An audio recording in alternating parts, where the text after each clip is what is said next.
Reason number 77, we're living in a simulation. What if I told you the whole Charlie Kirk tragedy already happened exactly 27 years ago? This is gonna f your mind.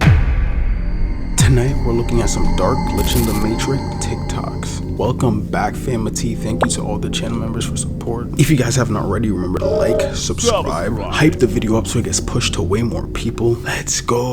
A lot of people think that the things that we call Mandela effects are just the government gaslighting us and trying to see what they can get away with. If you don't know, the reason they're called Mandela effects is because the first one has to do with Nelson Mandela and the fact that most of the population remembers him dying in prison in the 1980s, when apparently that wasn't true and he died much later. Here are 20 more Mandela effects. Let me know which universe you are from. What do you remember? Do you remember Shaggy from Scooby-Doo having an Adam's apple? Because I do, but apparently he doesn't have one. Mickey Mouse apparently doesn't wear suspenders. I remember him with suspenders. In your universe, was it Cap'n Crunch or was it Captain Crunch? For Snoopy, I didn't actually watch a lot of Peanuts, so I don't remember this one, but people say that his tail was all black, when in actuality, it's white and black. What do you remember? In my reality, Tony the Tiger has a black nose. He has always had a black nose. Why would he have a blue nose? But apparently he has a blue nose. This one I remember vividly, and this one's crazy to me. Apparently, in this famous music video for Britney Spears, she is not wearing a headset. I 1000% remember her wearing a headset in this video. I even remember that there was like Halloween costumes with her with the headset. Like, you dress up as her for Halloween in this outfit, you had the headset. So why is the headset apparently was never in the video? Did you know that apparently Jiffy does not exist and it's been Jif all along? What? No, it was always Jiffy. It was always Jiffy. Looney Tunes was apparently not spelled T-O-O-N-S. It was spelled T-U-N-E-S, like Looney Tunes, like tunes.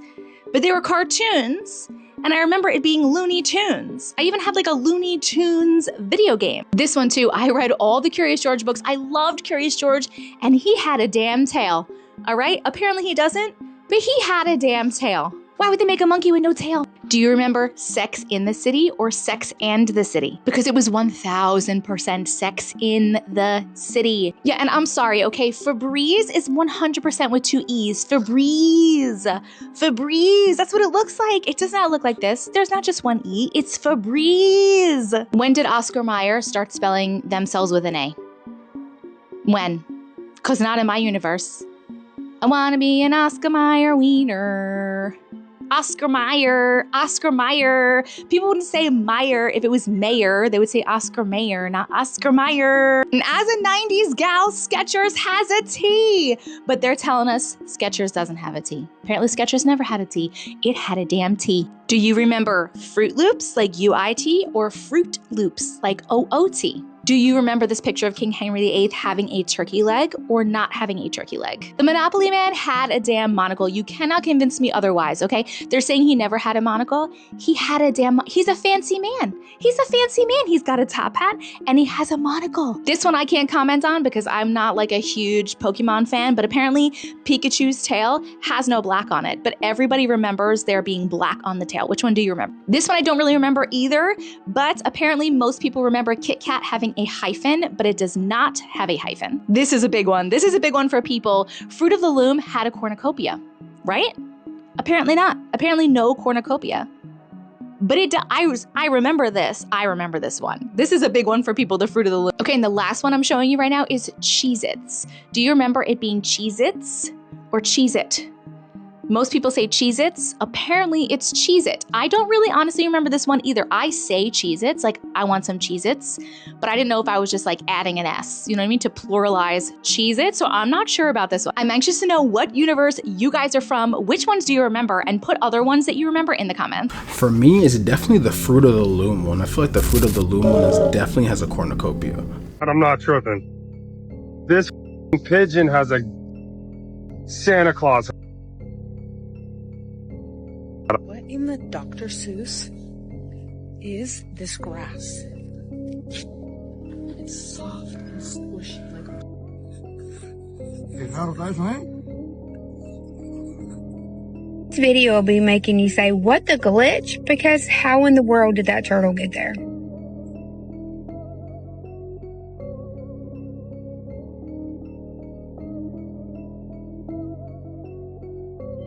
All right, bye. Is it a million tiny little humans screaming?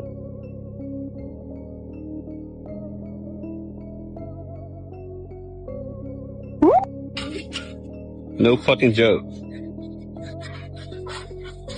On a dandelion. It's got 1, 2, 3, 4, 5, 6, 7.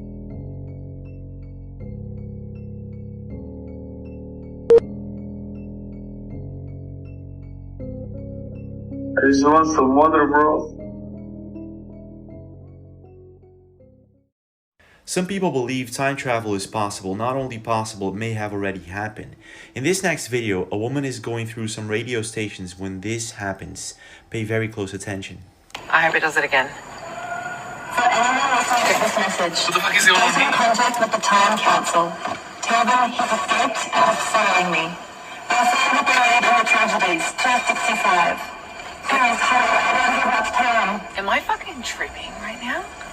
Ah, what is happening? Yo, that was unironically really creepy. What the hell? That sounds like someone that was like calling for help. So since 2009, thousands of people began noticing that they remember the world differently from what it really is.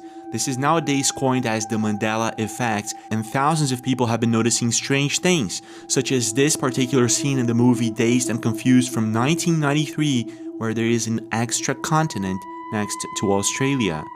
I don't remember this extra continent. Could this actually be part of the Mandela effect, and are we possibly living in a parallel universe?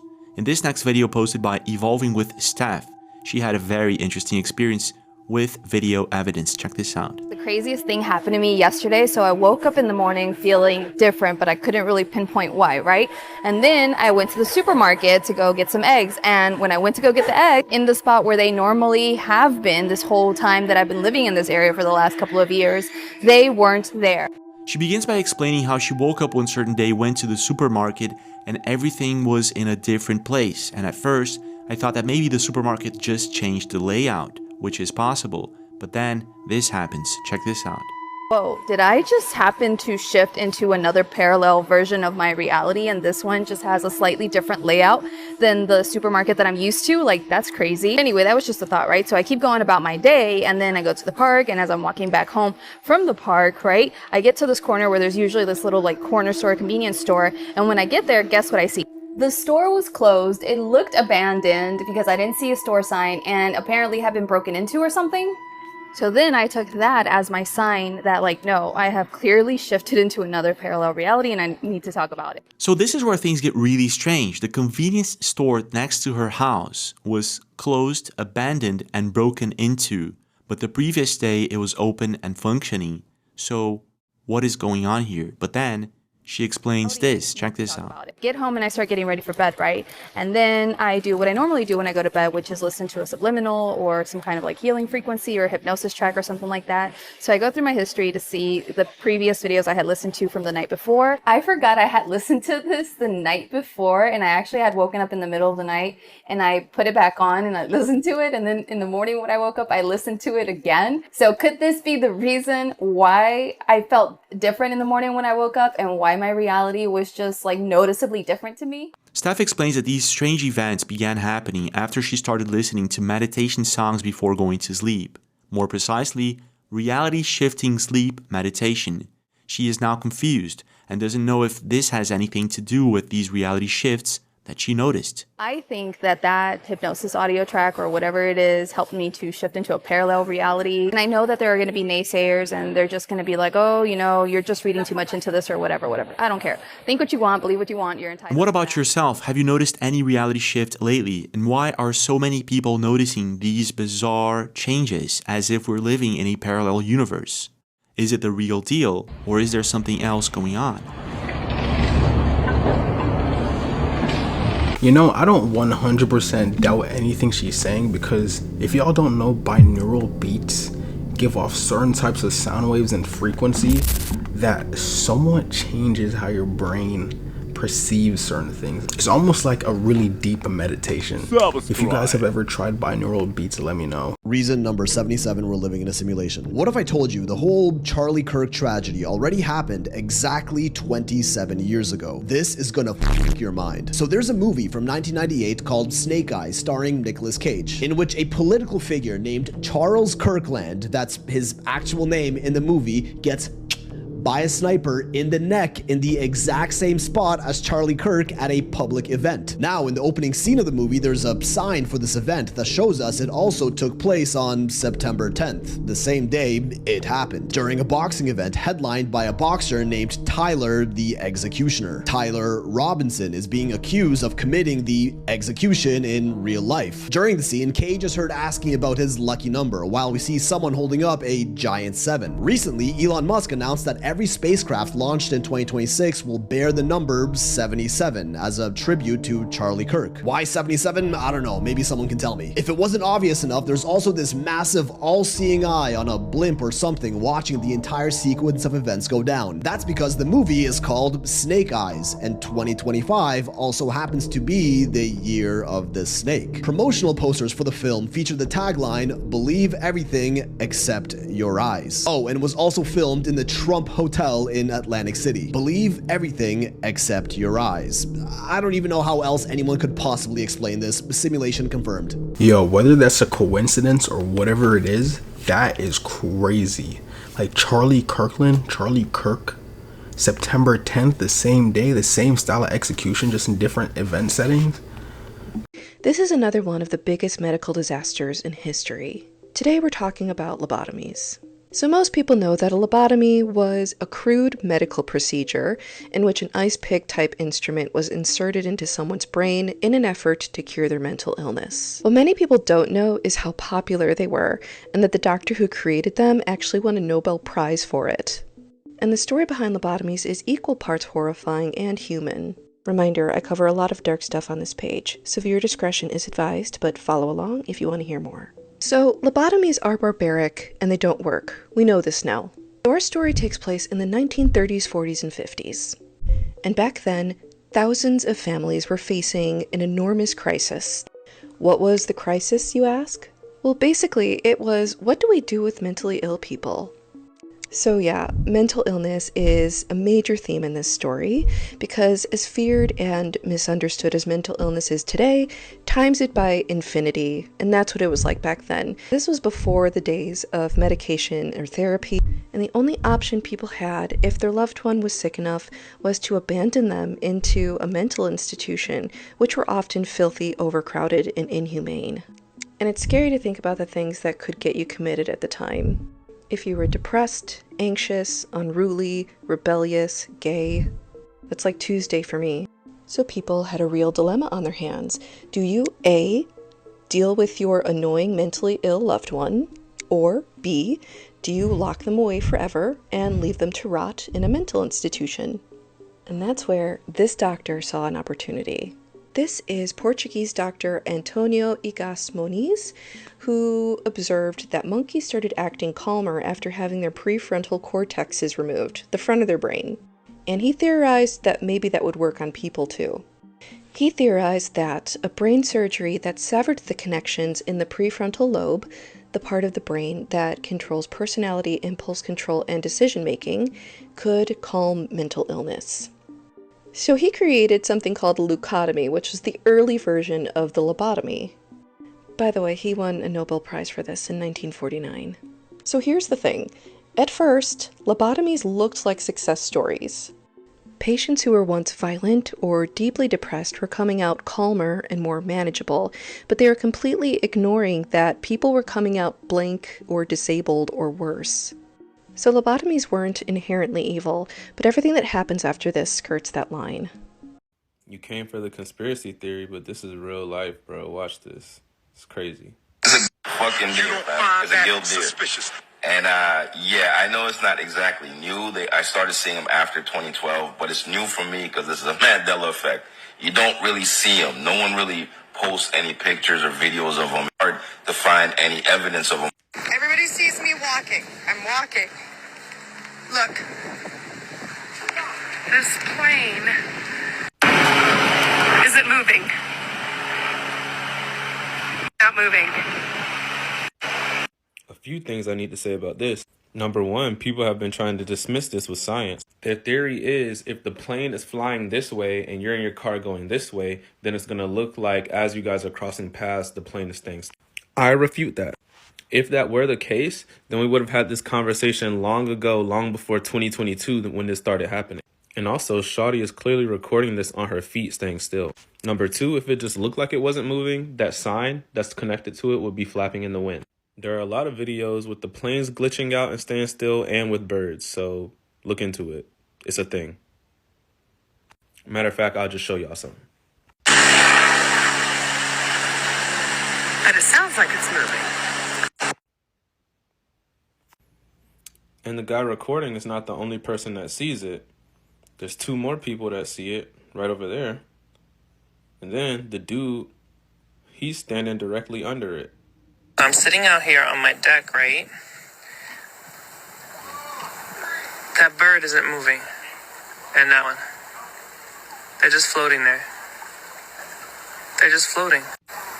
Not flapping, not nothing. I don't know what's going on. Straight floating.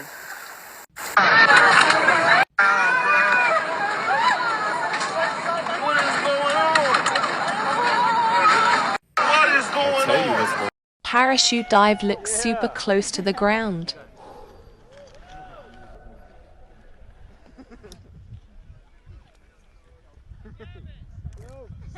Have a good one.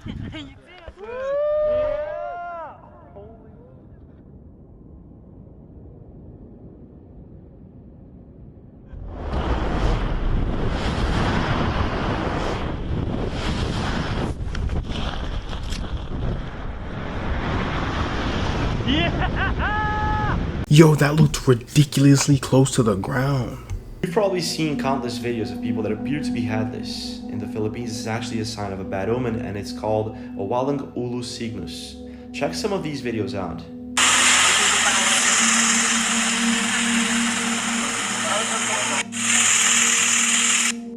This next video was recorded at a school gym.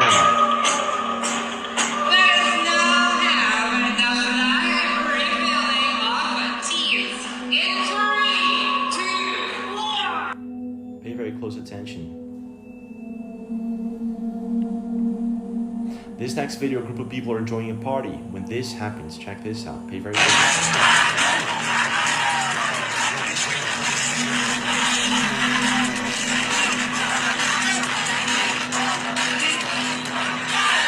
In this video, a group of boys are doing a TikTok dance when they capture this on camera.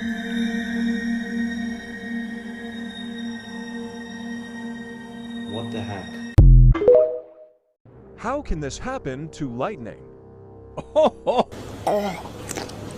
Now, I am sure at this point that a lot of you guys have seen this video right here, claiming that they captured some sort of glitch in the Matrix. This clip has been going viral everywhere. I've been tagged in it and DM'd in it many times, and it shows this guy recording some sort of sports field where lightning is striking. The strange part about this, though, is that the lightning turns into a liquid directly after striking the ground, and as you can see, the field is covered in this liquid. There were a lot of people in the comments as well, I assume going along with the joke, but here's the problem. Even if you're going along with the joke, other people that don't know what this is are going to believe you. This comment right here claims that it's called lightning liquidity, which actually does sound pretty legit. It only happens when the temperature is below 0 degrees Celsius and the dew point is low. The lightning absorbs the dew. This comment got 50,000 likes, and I'm sure a bunch of people believed it. I'm gonna burst your bubble though. This is absolutely fake and edited. I found another video that's a perfect example that uses what I believe to be the same preset in whatever editing software they use, and as you can see, this looks extremely fake, and here is the liquid portion of it as well, just to prove it. This video right here was just simply edited better. The lighting was perfect, the color grading was on point, so a lot of people believed it. But the glitch is going on.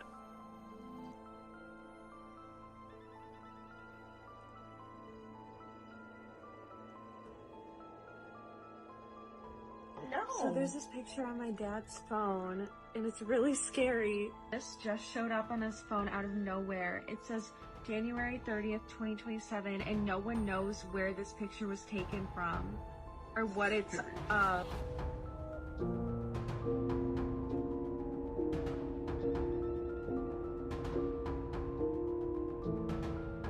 opened up this gallon of milk and I poured myself a glass of milk. And then I realized I should have shaken up that milk. So I poured my milk back into the jug. Now my milk jug is full of milk. And I still have this much milk left in my glass.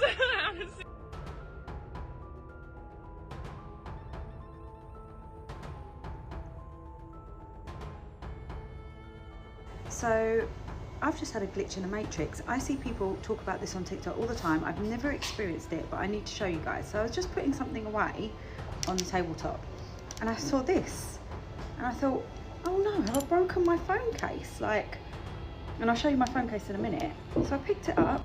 This is my phone case, guys. So where has this acrylic butterfly wing part come from? This is my only case. Is that not the weirdest thing ever? Like, I don't understand. What is happening? I know it seems really minor, but it's really, really weird. It's freaked me out. Follow for more. Dude, so many people are pulled over right now to look at that freaking moon. Why is it so close to the earth? Look at that. What is happening right now? That girl doesn't... Look, why is the moon so close to the earth?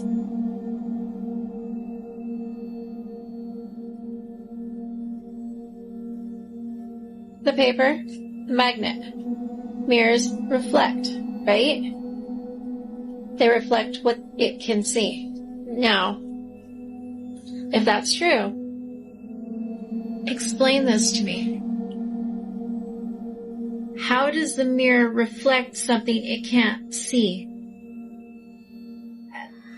I don't understand this at all. How does it... I don't get it. I don't get it. Somebody explain it. Why she froze it? Bro, I'm tripping. What the fuck? What the first encounters of the third kind is going on here?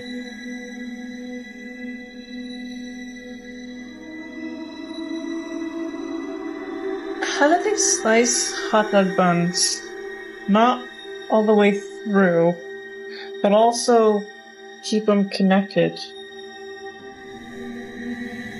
How are those two sliced? I don't understand how that works.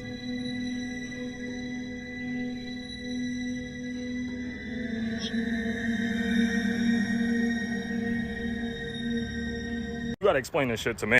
Deadpool, Deadpool, Deadpool, Deadpool. Deer. Deer, where did Deadpool go? Where did Deadpool go? Deadpool. Deer, where the f-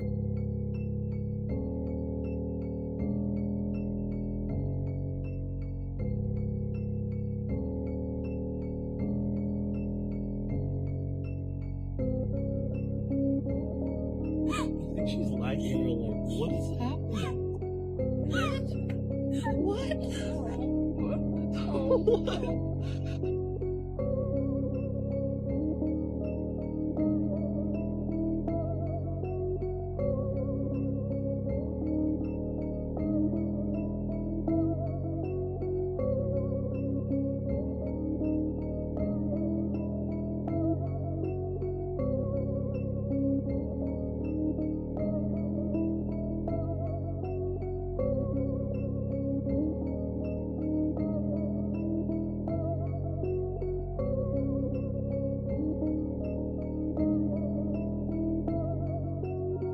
I actually kind of love the fact that that dude literally stood there as he saw the flames like it was some portal opening up. Glitches caught on camera.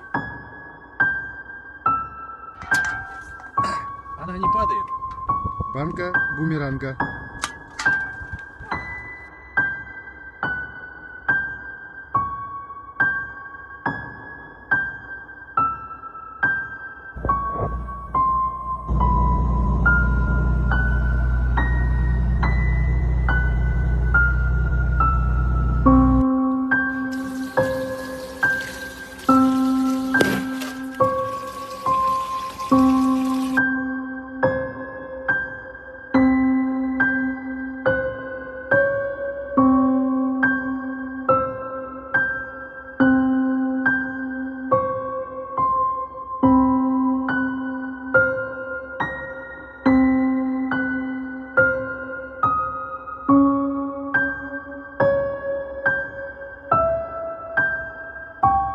tell you a true story. Be so boom, watch this video to the end. Another glitch in the Matrix. This video is for entertainment purposes only. Let's go.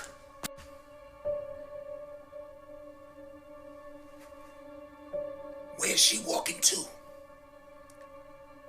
Get in the car already. Shh. Shut up! You see what's going on here, guys? I'm telling you, pay attention to your surroundings. Shh. Shut up! Who is that actually? Who is that lady? Who is that?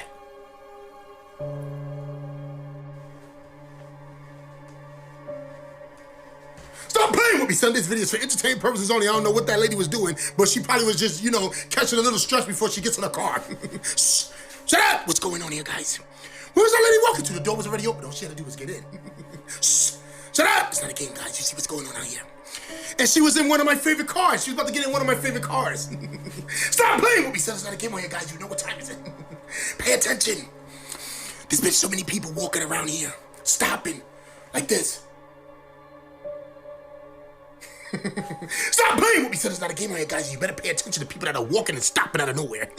But I'll tell you one thing. If I'm ever walking down the block and I see somebody walking that's next to their car and the door's open and they going like this, I'm gonna think this is a video game.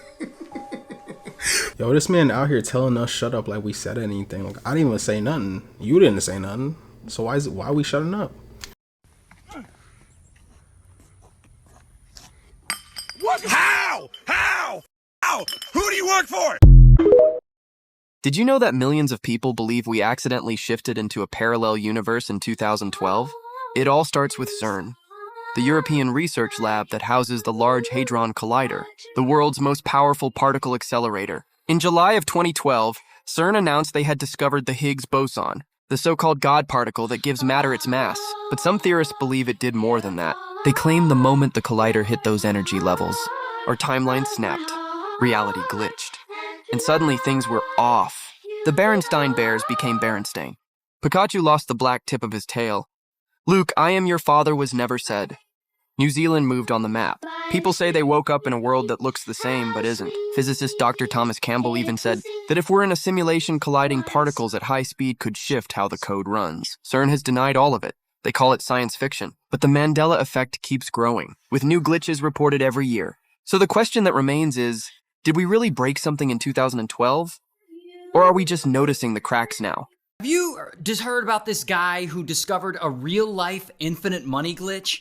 So the guy's name is Dan, and Dan is 29 when the story starts, and he's a bartender living in Australia. And one night in 2011, he's out at a bar, drinking, having a good time, and Dan suddenly realizes that he's out of cash. And so he leaves and he walks to the nearest ATM. And there, he tries to transfer $200 from his credit card to his savings account. But for some reason, the transfer doesn't work. The ATM screen keeps saying, transaction canceled. And then it spits his card back at him. So Dan is like, well, that's weird. And so he tries again. But this time, he tries to withdraw $200 directly from his savings account. And it works. The thing is, he didn't really have $200 in his savings account. It's some kind of glitch that's going on. And Dan, he's a bit drunk, and so he doesn't really question what just happened. He's like, all right, I got the money. I'm going back to the bar. And he leaves, and he goes and he drinks more. Later, when he leaves the bar, he ends up walking by that same ATM again. And he's like, I wonder if I can make that glitch work again. And so he transfers another $200 from his credit card to his savings account, and once again, he's able to pull out the cash. So then he's like, all right, I'm gonna try more. And so he tries again with $500, and that works. And then $600, and that works. And so at this point, Dan's thinking, did I just discover an infinite money glitch? And so he does it a few more times, and he takes all the cash, and he goes home. Now, I don't want to get into the weeds of how this glitch works, but after testing it so many times, Dan eventually figures out that as long as he transfers a bit of money from his credit card every night, his bank balance will stay positive. And he can just transfer money into his own account forever. Or, at least until he gets caught. And so that's what he ends up doing. Over and over again. He's at the ATM every night taking out thousands of dollars.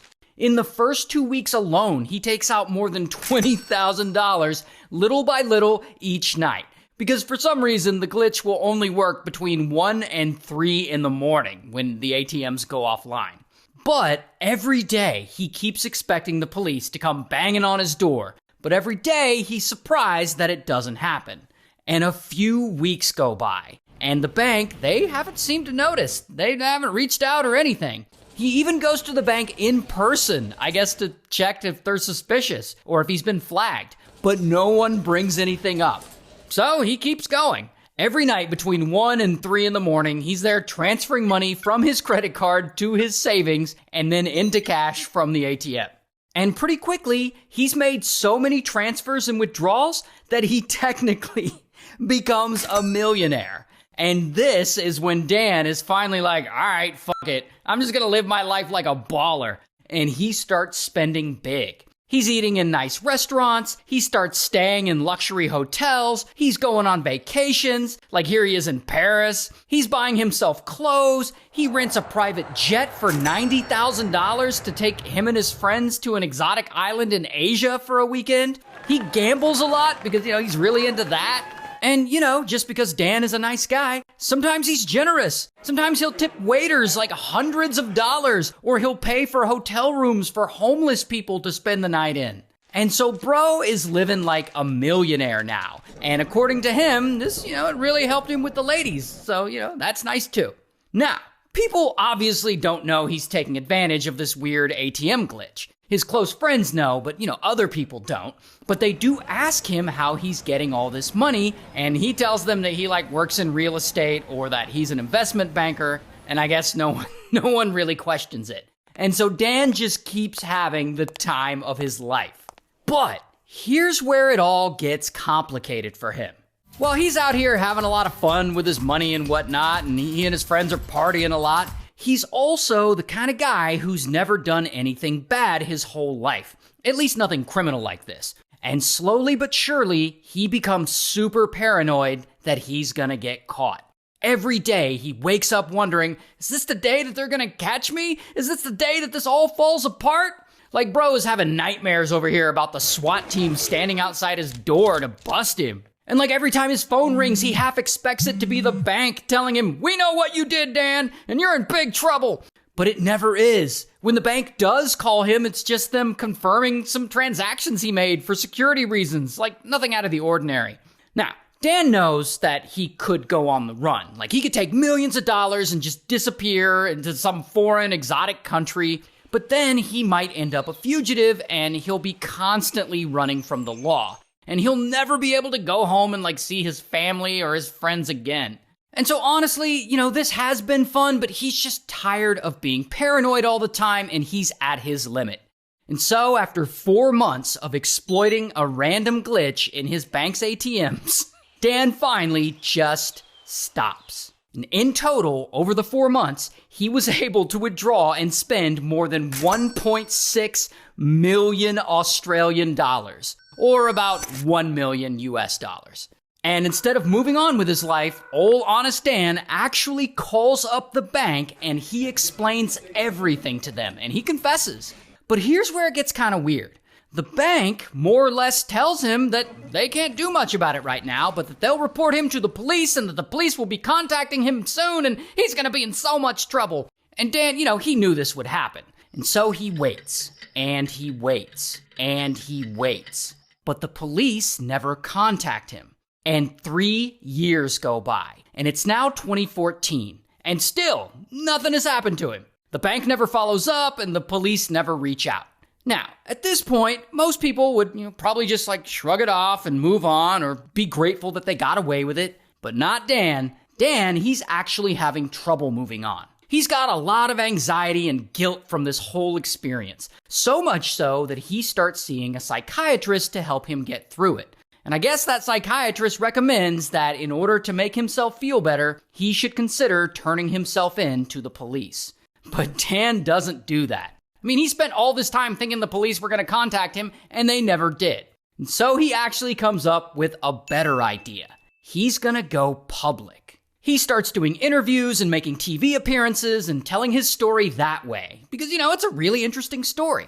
Once he goes public, the police, they still don't reach out or do anything. And one of the producers of a TV show that he was interviewed on actually low-key calls the police and turns Dan in. And it turns out police had never been investigating him. It just seems like the bank didn't actually report him at all like they said that they were gonna do.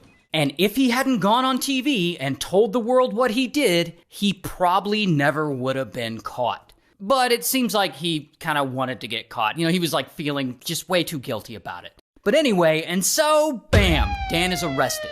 And I don't have a mugshot, but here's a picture of him in real life. Here's what's weird though. He actually goes to trial and no one understands how the glitch happened or how Dan managed to trick the ATM into giving him millions. Like the prosecutor doesn't understand it, the judge doesn't understand it, even the bank can't fully explain how their own system let this happen. And I guess because of that, they can't give Dan a very harsh sentence, so he only gets 1 year in prison. It's kind of worth it though, huh? Yo, that boy Dan, bro, that's crazy. He just got blessed with a glitched ATM, and then he turns himself in. You know what's funny? He was so paranoid that he was gonna get caught. He admitted it and still didn't get caught. He got told that the cops are gonna come for him, and the cops still didn't come for him. I hope that none of y'all would have turned yourself in for that, dude, because that's not even your fault, realistically. And the impact of a jet. From what I understand, the outer skeleton of the building, the outer columns was like a fishnet, and you had these inner core columns, which was substantial, thick steel beams to withstand 4 or 5 times what the loads were. The engineers always over-design a building. No steel frame building has ever collapsed before or since 9/11. So that should say something right there. And it said that Building 7, it was a progressive collapse, that it was caused by fire. But progressive collapse, unlike the Twin Towers collapse from the top down. That's a progressive collapse, floor by floor by floor. But if you look at the videos of Building 7 collapsing, it collapses uniformly. It's collapsing from the bottom. The building stays intact all the way to the bottom of the ground, and you could see the sides caving in on it. For a building to collapse uniformly, which the videos show, all the load-bearing columns would have had to have failed simultaneously. Now, fire doesn't act like that. I came across an analogy of the Twin Towers, and if you could visualize cast iron stoves stacked one on top of each other. The stoves up at the top, yes, there's fire and they've been damaged, but the stoves on the bottom, they haven't been damaged. So the structure underneath all of that is intact. So it's impossible for a building to collapse near free fall speed and increase without a controlled demolition. You're running into the path of most resistance. So something else is going on. I don't believe that it was just the planes or the fires. I think that, and they examined the dust and they found what they call thermitic material, which is like an explosive incendiary,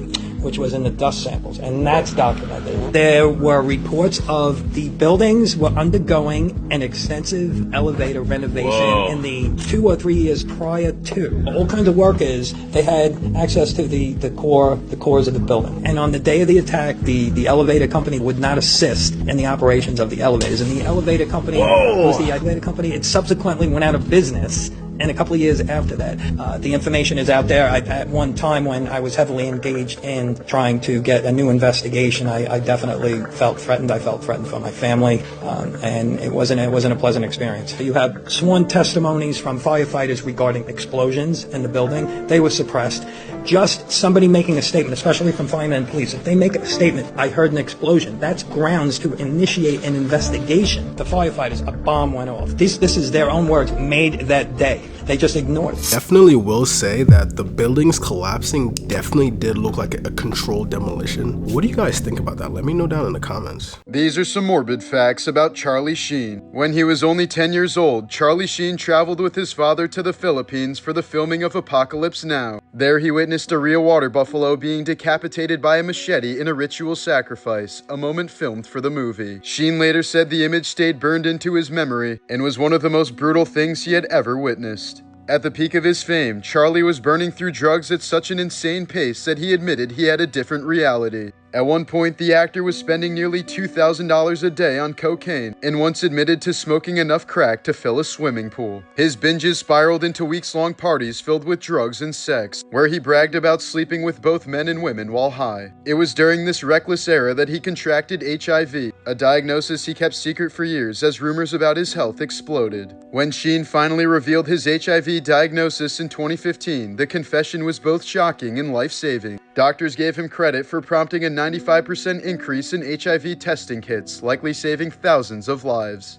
In 1990, Sheen's engagement to actress Kelly Preston came to a bloody end when she was shot in the arm inside his home. Sheen later claimed a revolver had slipped from his pocket and accidentally discharged when it hit the floor, but the incident was enough for Preston to leave him immediately, prompting rumors that Charlie had actually attempted to kill her. While filming Money Talks, Charlie binged so heavily on cocaine that he suffered a nosebleed that wouldn't stop. The bleeding went on for 18 straight hours, leaving him physically drained and terrified. On the set of Free Money, after days of partying, Sheen was so exhausted and paranoid about passing out that he tried a bizarre method to stay awake. He claims he shoved an ice cube up his rectum to shock his body into alertness. He later recounted the story as one of the lowest points of his addiction. In 1995, Sheen's drug abuse had reached such a catastrophic level that doctors found his blood saturated with cocaine at a concentration so high it should have killed him on the spot. Paramedics were stunned that he survived the overdose, with some calling it a medical miracle. But finally, after years of infamous drug binges, public breakdowns, and reckless behavior that nearly destroyed his career, Charlie claims he's now been sober since 2017, over 8 years without drugs or alcohol. He admits he still gets constant cravings, but says he fights them by remembering the shame and chaos of his tumultuous past.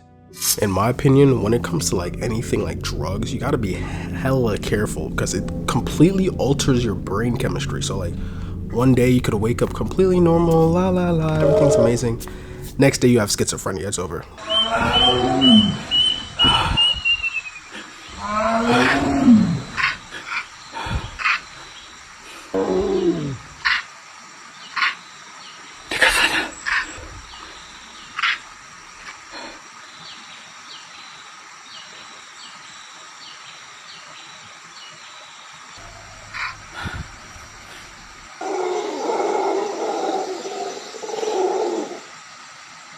I don't know if it's me, but that did not sound like a dummy tiger. That sounded like a real animal. The First Lady of France is doing something that may sound surprising. She and her attorneys are planning to try to prove that she is a woman. Stay with us here. Brigitte Macron, wife of the French president, Emmanuel Macron, now says she is going to present scientific and photo evidence in court to prove her sex. This is part of the couple's court case here in the U.S.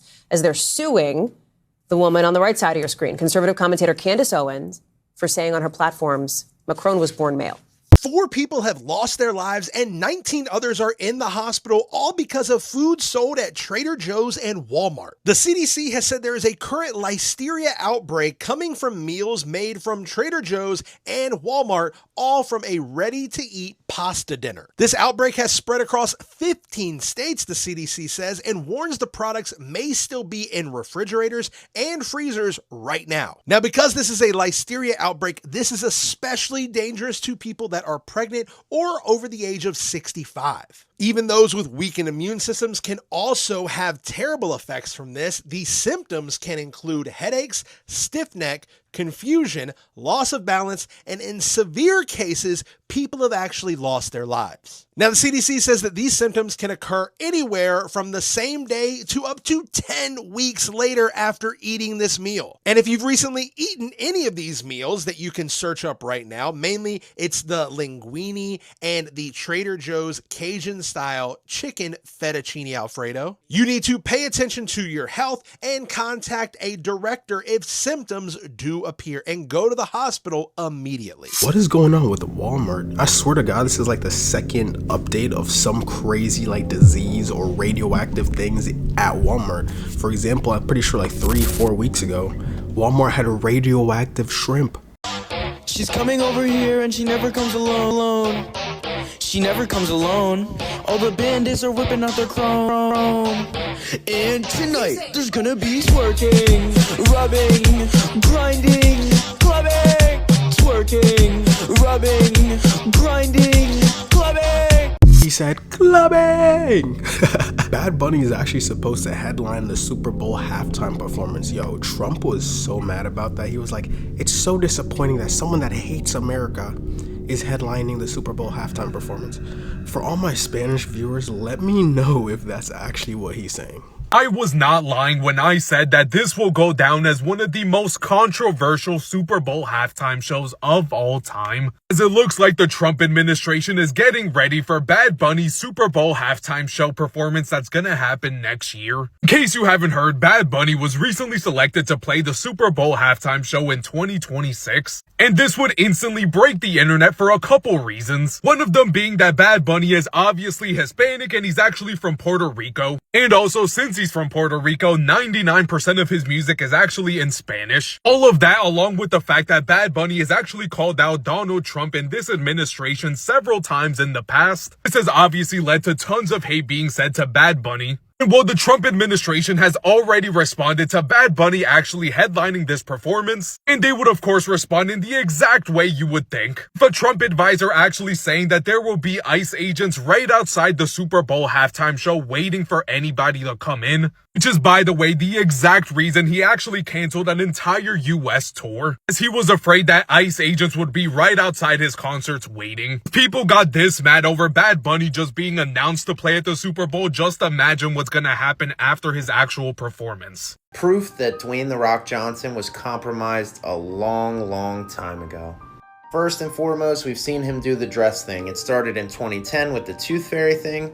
Then we have this video I'm gonna play for an energy drink. Got this?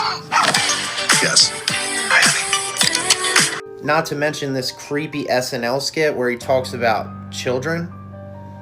In the world contest, I invented a child robot.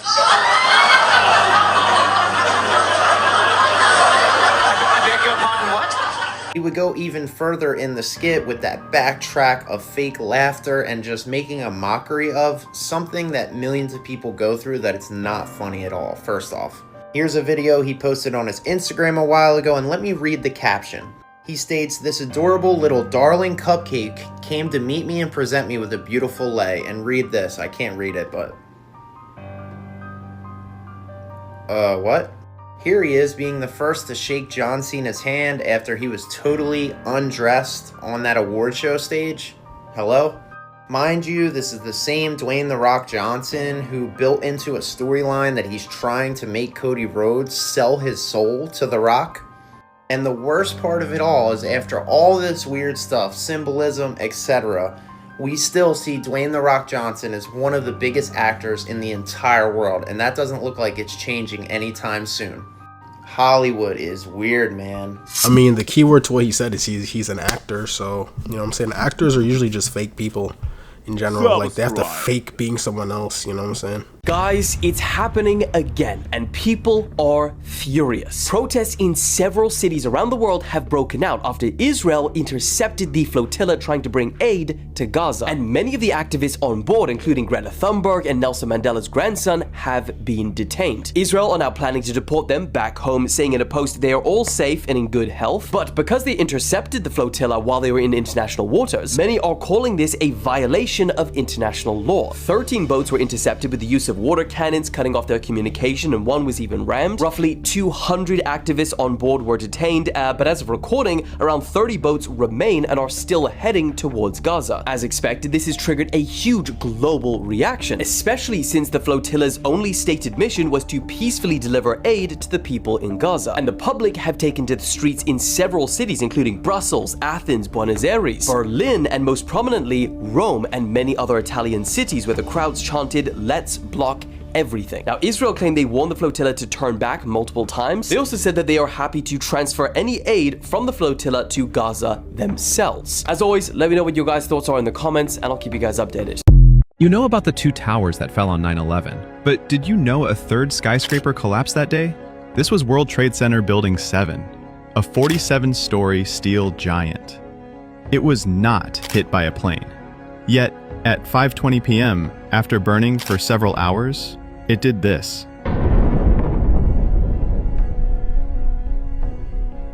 The official report says office fires weakened its structure, causing a progressive collapse, a first for any steel skyscraper. But critics, including thousands of architects and engineers, ask, how did it fall at near freefall speed?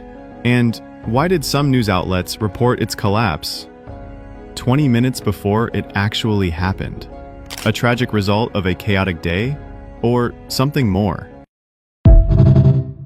He got rushed to the hospital. And I was just like, he's not, unfortunately, you know, I was like, he's not going to make it. Like, that was a devastating shot, and the amount of arterial spray and blood that came out of his neck was, you don't survive stuff like that.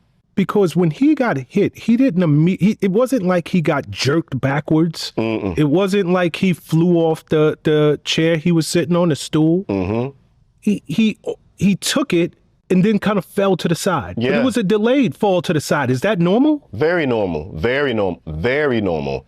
I've seen that a lot, like throughout my entire career, whether from me doing it or watching other people get hit from my guys. Like you know, it's rare you shoot someone sitting down, but the way the body tenses up and goes like limp after a few seconds, starts to like loosen up the muscles, but how the body and the arms go up to the chest and the legs kick out straight. Yeah. I don't ever expect someone to get blown back. That bullet's moving, you know, almost 2,000 plus feet per second. Some cases, like an AR-15 round, I believe it's like, it's been a while, 2,975 feet per second. Your body doesn't have enough time to really react, other than the muscles getting tight, but that's because you're dead. Like something was severed. The brain stem was severed. There's no more connection from the brain to the body, and the body does that jolt. A Delta captain refused to take off after his gut feeling told him something was wrong with the plane. On Saturday, August 16th, Delta Flight 466 was preparing to take off from Atlanta in a 757 for a flight to Las Vegas. The problem began after the captain told maintenance that there was something wrong with the plane's elevator during a flight the day prior. Maintenance inspected the aircraft, reportedly spending 9 hours checking it over and repairing the plane, which they eventually signed off on as good to fly. But apparently, the captain couldn't get away from the feeling that something was still wrong. He informed the passengers over the PA system that he trusted the maintenance crew, but still believed something was wrong. Sounds like he didn't actually trust them, and continued on to say that he was rejecting the aircraft. All the passengers then deboarded and ended up taking off in a different plane, thankfully, just 1 hour later. And according to a Redditor on this flight, once at the new gate, the captain told him it had been 22 years since he rejected a plane like this. If the pilot says he doesn't feel good about flying the plane, I'm listening. You know what I'm saying? I'm not going to complain with the pilot. Do what you want, dude. So I'm with the pilot 100%. Ain't no way this is Zac Efron, y'all.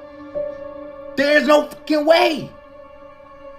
What the happened to Zac Efron, y'all? Am I lost?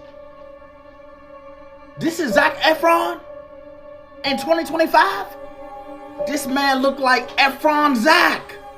So y'all telling me right now that this is the same person that played in High School Musical, Zac Efron. This was a couple years ago. So how the hell he go from this to this? It looked like on this picture, he was swimming with the puffer fish. Nah, y'all, I'm being dead ass serious. What the be going on in Hollywood, y'all? They said right here was in 2021. Right here, it's 2025. What, he had a daddy makeover? Do he even got kids? Is this what men do? Did he get jawline surgery? Did his whole face get changed from plastic surgery? Somebody let me know down below in the comments. Who the fuck is this really? Is this really Zac Efron? Definitely looked like he got surgery, but in my opinion, he didn't even need plastic surgery. Looks like he got plastic surgery and a crazy tan.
pictures of the UFC fight at the White House look absolutely insane. Dana White just shared these renderings, and the White House also just posted this on social media, but this is what the octagon is going to look like when there is a UFC fight on the White House lawn next July. If you look at these pictures up here, Dana White said we are building the arch and the lighting grid that will go above the octagon so that when they record the fight and are live streaming it, the whole backdrop will be the White House. And this picture right here shows where they're going to be doing the interviews, the live press conference, and the weigh-ins in front of the Lincoln Memorial. Not only that, but look at this. With the two giant screens right in front of the White House, there's going to be less than 5,000 seats for people to actually be there on the White House lawn while watching a UFC event. And while we don't have any official card because Dana White said they are still working on that, Conor McGregor went on Fox News yesterday and said that he is 100% fighting Michael Chandler. But these pictures right here of what the octagon's gonna look like on the White House lawn are absolutely insane, and I am so looking forward to this. You know what I'm saying? I'm not hating on it, but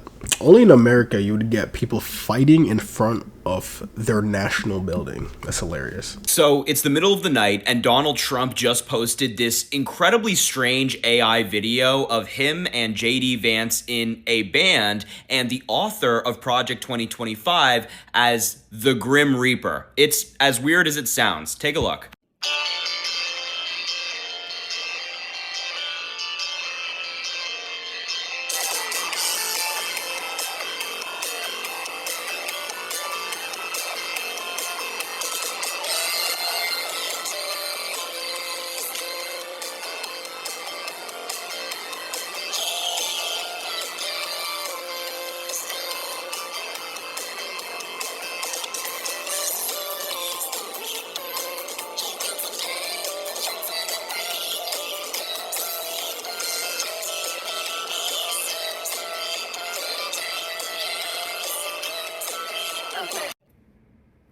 That's the president of the United States in the middle of the night posting AI videos on his social media platform. He's like your boomer MAGA uncle, except he's running the country. Our government is shut down right now. People in the military, people at the TSA, the National Guard, all of these different agencies are not receiving a paycheck. They are not getting paid. People can't access crucial services, and Donald Trump, instead of working on this issue, is posting AI videos. We are so screwed. Yo, I did hear about that government shutdown. Apparently, like, even like what he just said, TSA, you can go through TSA with like drinks and stuff when before you literally couldn't. I mean, I'm not too sure.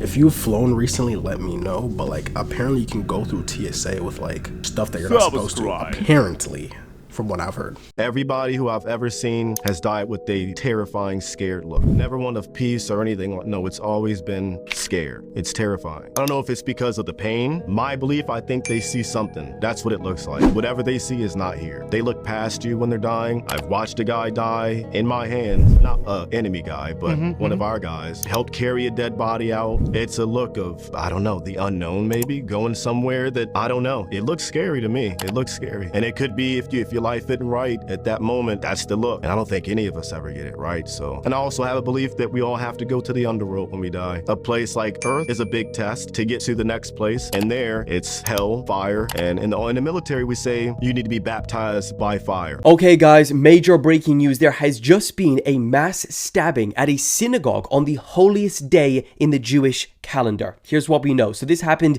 in the UK, in Manchester, right as large numbers of Jewish people attended synagogues around the country for Yom Kippur, which is their most sacred day. Now, eyewitnesses describe a man driving a car towards members of the public, and we're unclear on the specifics as to what happens from here, but 4 people have sustained injuries both from vehicle and stab wounds. Videos online show bystanders filming this whole situation, saying things like he's got bombs strapped to his chest, and this is right as police opened fire on the man. Now, he is believed to be dead after this, but we are still unsure if those things strapped to his chest were real explosives or were just decoys. Now, police have declared Operation Plateau moments after first hearing about the incident, which, for anyone that doesn't know, is a set of responses to be carried out for large-scale incidents, including terrorist attacks. The Prime Minister, Keir Starmer, is heading back to the UK early to hold an emergency meeting this afternoon, and he announced that that additional police assets will be deployed at synagogues across the country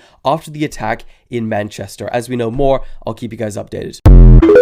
This might be the weirdest story I've ever covered. And it all starts with this guy, Neil. And Neil is 43 when the story starts, living in England, and Neil is a vascular surgeon. But Neil is also a really weird guy. I mean, he's very into amputation, but not just because of his own job. He has always wanted to amputate his own body parts because allegedly he secretly finds the idea of amputation hot? Yeah, this is very bizarre. Anyway, one day in 2019, Neil comes up with a plan to have his lower legs amputated, and along with that, scam the insurance company out of a bunch of money. And so Neil gets to work on this plan. First, he either has some sort of insurance policy or he gets one in the private sector. Either way, he makes sure he's insured. Then he gets a bunch of dry ice and he soaks his lower legs in it, like just the part below his knees, so that part of his legs freezes. And he has to soak them for like hours, and the dry ice hurts. Like, this is not a fun time that he has to do this, but it works. He successfully does a lot of damage to his legs. Then I assume he calls an ambulance for himself and is like, my legs are messed up, come get me. And so I guess an ambulance rushes him to the hospital, and when the doctors ask what happened, he comes up with this whole story about how he was on a camping trip with his family and he hurt his leg, and then when he got home, he developed sepsis or something. And the doctors examine his legs and they're like, yep, you got a sepsis infection. And they conclude that there's nothing they can do for him and that they have to remove his legs. And I guess secretly, Neil is like, sweet, because, this is all part of his plan, because I guess he thinks amputation is super hot, like it gets him going. And of course the doctors, they don't know this, they think he has sepsis. And so Neil, he goes into surgery, and the surgeons remove his legs right below the knee. 7 weeks later, after recovering in the hospital, they send him home. So he goes home and he starts, of all things, a YouTube channel, and there he starts vlogging a little about his amputation journey. So I'm now a bilateral below knee amputee. And so now he doesn't have legs, and I assume he's happy because he low-key thinks amputation is hot. And he's getting all sorts of sympathy from the people around him because his accident was so tragic and unexpected. Meanwhile, he goes and he quietly cashes in his insurance claim, and he's awarded more than £466,000, or around $630,000 US. And from there, Neil has to recover for a few months, and he gets prosthetic legs, and he learns to start walking on those, and he vlogs the process a little bit.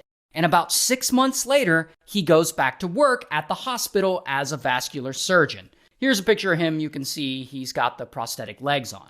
Now, throughout his recovery, he's been getting all sorts of media attention. And this dude, he's playing it up. Probably been the toughest year of my life, that goes without saying. It's been a very strange year. Even the BBC does a little special segment on him, and they interview him. And he's like telling the media and people how, this has changed his outlook on life now. And, he had taken things for granted like walking the dog or playing football with his kid, but he'll never be able to do that again. Bitch, it's your fault. Anyway, in 2020, he ends up winning some kind of award for bravery in his fight to return back to a normal life, I guess. Meanwhile, he's also working on the side as a lecturer at a local university. And in 2021, he applies for the European Space Agency's Parastronaut Feasibility Project, where they're seeing if people with a physical disability could go into space. And so he applies for a spot, and his story is so inspiring that he ends up on the shortlist for the program. Like, the way he is getting away with all this is insane. Now, remember how I said you aren't ready for this one? Well, here's where it all gets really weird. At some point, Neil connects with this guy, who we'll just call Creepy. Here's a real-life picture of Creepy if you want to see him. Now, Creepy, he runs a website, and I just recently learned that this is a real thing. It's some kind of website where people will pay him to amputate their body parts, with consent, but it's like a sexual thing for them. So Creepy will then film these amputations, and he will put those videos on his website, and people can then purchase them and watch the videos. Or he will perform the whole procedure for people to watch on live stream. I guess there's a whole subsection of people out there who are not only into that, who are willing to pay money for it. Now, at some point, Neil stumbles upon Creepy's website. And he's like, oh snap, this site is fine. Because, amputations are his thing. And so he signs up for it and, he loves it. Like, he has found his people. Now, coincidentally, one of the services Creepy advertises is having limbs frozen off. I guess he does that for his clients. Like, if you want your limbs frozen off, he's the guy you go to. So at some point, Neil visits the site so much that he gets in touch with Creepy. Because, they share a mutual interest. And they become friendly and they start chatting and messaging back and forth. And in their conversations, Neil opens up to him like, guess what I did? And he starts telling him about how he concocted this whole scheme to freeze off his own legs and how he tricked everyone. And he basically confesses his crime to him. And of course, Creepy's like, jolly good show or whatever. But it doesn't matter that he confessed because Creepy, he's never gonna leak that information to the police or to the public. Until 2020. One of Creepy's clients comes to Creepy one day and he has like a bunch of gruesome back alley operations and amputations done to him. Things I won't go into too much detail about on this app, but just so you know, he basically had him cut his junk off. Yeah, I know. But afterwards, this junkless guy, he starts claiming that it wasn't consensual. That the whole time, Creepy had been manipulating him into participating in these back alley amputations. So he goes to the police and he gives them all kinds of details and information on Creepy and the weird operation he's running. And it turns out that what Creepy's doing is illegal. And so the guy gives police images and videos and screenshots and messages and all kinds of evidence. And so police, they start investigating Creepy. And they track him down and bam, Creepy is arrested. Here's his mugshot. Now, in the course of their investigation, police shut his website down and they start going through all the information they find in order to identify other victims or perpetrators. And that is when they run across Neil's messages. And so they start looking into him. And they find out that he had bought 3 of Creepy's weird amputation videos from the website, showing some pretty gruesome stuff, and that they had exchanged about 1,500 messages about his own amputations, which, in the end, ends up being evidence against him. So, in 2023, bam, Neil gets arrested. Here's his mugshot. And eventually, he pleads guilty, and he gets sentenced to 32 months in prison. While Creepy also pleads guilty, and he's sentenced to a minimum of 22 years in prison. Oh, and there's one more thing that makes all this even that much more awful. Neil was a surgeon, so he had a bunch of former patients who are now seeking legal advice because they're thinking that maybe Neil had recommended that they get something amputated when they didn't really need it, just because he finds the whole procedure hot. Get the fuck out of here. Oh my, imagine that. Imagine if that had happened to you. I could only imagine like what those people that got surgery by him just feel like right now, because that is absolutely insane, dude. It also made me wonder like how many people have like said or like lied about certain things that haven't been caught, because if he didn't spill the beans to that dude, to this day we probably would never even known that even happened. In a way, it kind of reminded me of the Gypsy Rose situation. I don't know if you guys know who Gypsy Rose is. Her mom kind of pretended that she was like this disabled girl, but she really wasn't. And she ended up killing her mom because she didn't want to like live that lifestyle. It's this whole story. If you guys know more about that story, you know what I'm saying, you can put your thoughts about that in the comments. Can I just show you a weird video? I remember this video being so controversial in 2013. Let me just show you.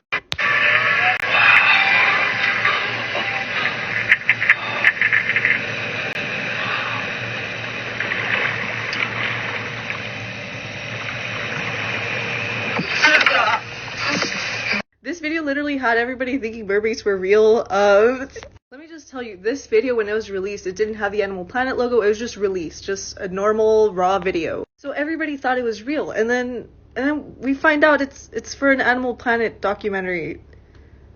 It's not. Oh my God! Many watching Animal Planet's Mermaids: The New Evidence saw it as proof that mermaids do exist. The show, presented as a documentary, details close encounters with the mythical sea creatures. Dr. Paul Robertson, welcome.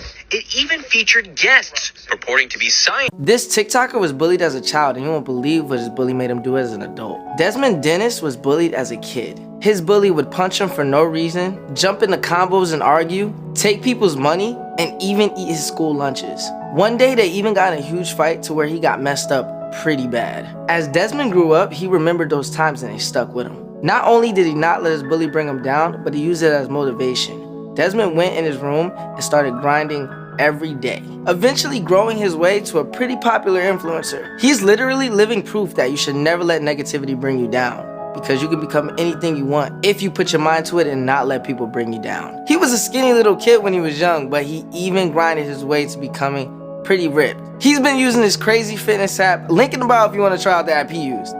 You won't believe the actual size of these things. Okay, firstly, we've probably all seen one of these. This is just a regular looking clock tower, right? Well, this is what a clock tower looks like compared to a human. My question is, how did she get up there? Okay, next, this is what anchor chains look like on a ship. But this is what they look like compared to humans. I never thought they were this big. Now, this is what the rusty spotted cat looks like. And this is what they look like compared to a leaf. They are less than 2 pounds and they are 2 times smaller than any domestic cat. Icebergs look already huge on top of the water, right? Well, that's only the top, because you don't see the full size of the iceberg underwater. I'm shocked. This is one of the most famous paintings in the world, the Mona Lisa. Well, the Mona Lisa is actually tiny. It's smaller than your average TV. Finally, here's an asteroid in the sky. And this is what an asteroid looks like compared to LA. I'm scared. So that asteroid looks like a huge boot, bro. If an asteroid ever hits Earth that size, wrap it up, buddy. Unbelievable stories that sound fake but are 100% real. This is Henry Tandy, and he was the most decorated British soldier during World War I, meaning he had the most medals and honors, but that's not why he's remembered today.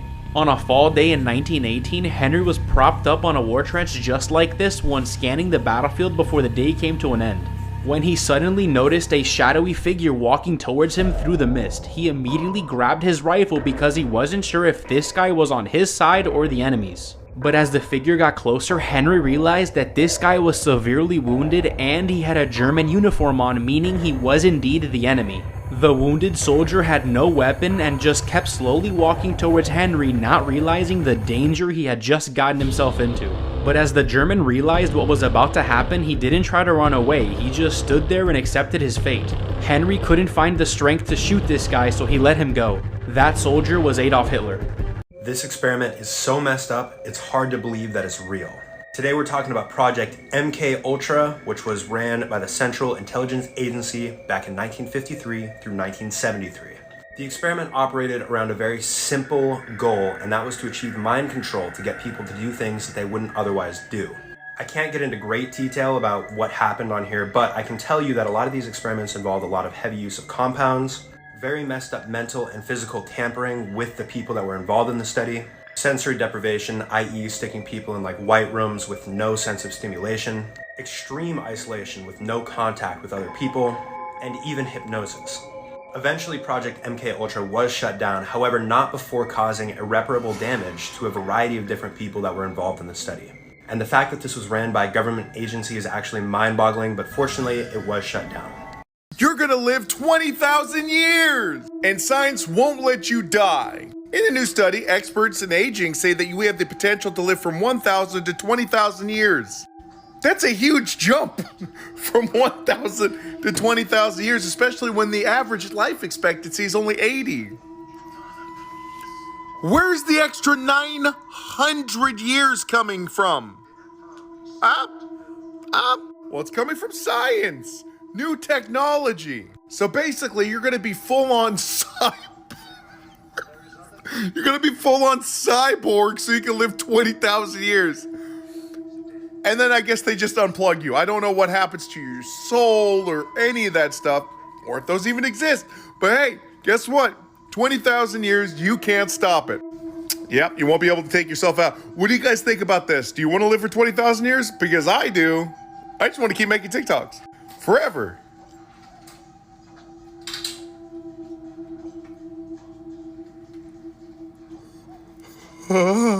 W's in the chat for 20,000 years.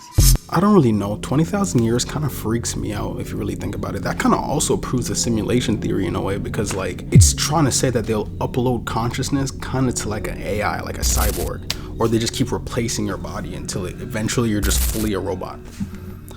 I don't know if I could do that. Let me know in the comments if you would do that. While the world is busy arguing about politics, Chinese scientists just quietly de-aged monkeys. Let me try and explain this in American. You see, at the very center of the aging process are your stem cells. Think of them as construction workers, and your body is the city. When the city is young with no corrupt politicians, these workers, they show up in hordes. They fix potholes, keep the streets clean, and build houses for the homeless. But as the city ages and the politicians start to become corrupt, insert your choice of Republican or Democrat, fewer construction workers start turning up. This causes buildings to become run down, trash starts piling up on the streets. Heck, some of those construction workers are now dealing Fent to the homeless. So this team of Chinese scientists from CCMU said, let's try and create a brand new special type of construction worker that resists these corrupt politicians and maintain the city no matter what. And so they created a new type of human stem cell. And all you need to know, it's called SRCs for short. Then over the next 44 weeks, they injected these SRC cells into macans that were the equivalent age of humans in their 60s and 70s. And what they discovered is remarkable. Not only did these new stem cells reverse key signs of aging in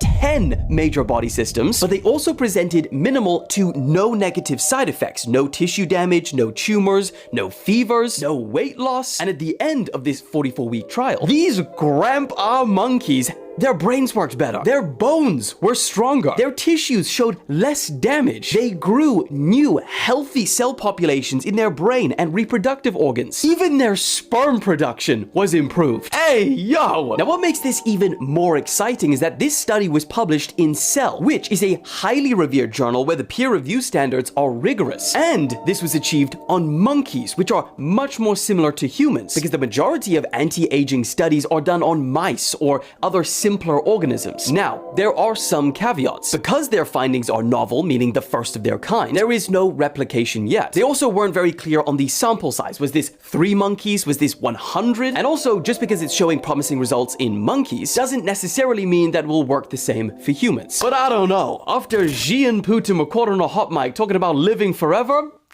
something's going on. See, I'm kind of more okay with that compared to the cyborg route, because with that, at least, like, you know what I'm saying, my body, my natural body is like de-aging. But with the cyborg, that's just kind of weird. I'm not gonna lie. Let me know if you do that. This is what would happen if you found out you were immortal. Year 1, you're born and you're pretty much alive, living a life like everyone else. Your 18th birthday comes and you get into a horrible car accident that should have killed you. It's a medical mystery and a miracle. At 25, you realize that you're in fact immortal. After experimenting on yourself and realizing you can't be injured. This excites you and you start to think of all the possibilities. You start to dabble in things that adrenaline junkies usually do, like jumping from high buildings. You feel like you're a superhuman. Age 35, you start to realize all your friends are getting older and losing their hair, even getting some wrinkles, but you don't seem to look a day over 25. But then it dawns on you, you'll outlive your family, friends, and all your loved ones. You start to panic as your body gets consumed with anxiety. You cope with this by eating tons of junk food that's horrible for you, but you know you can't die from it, so you do it anyway.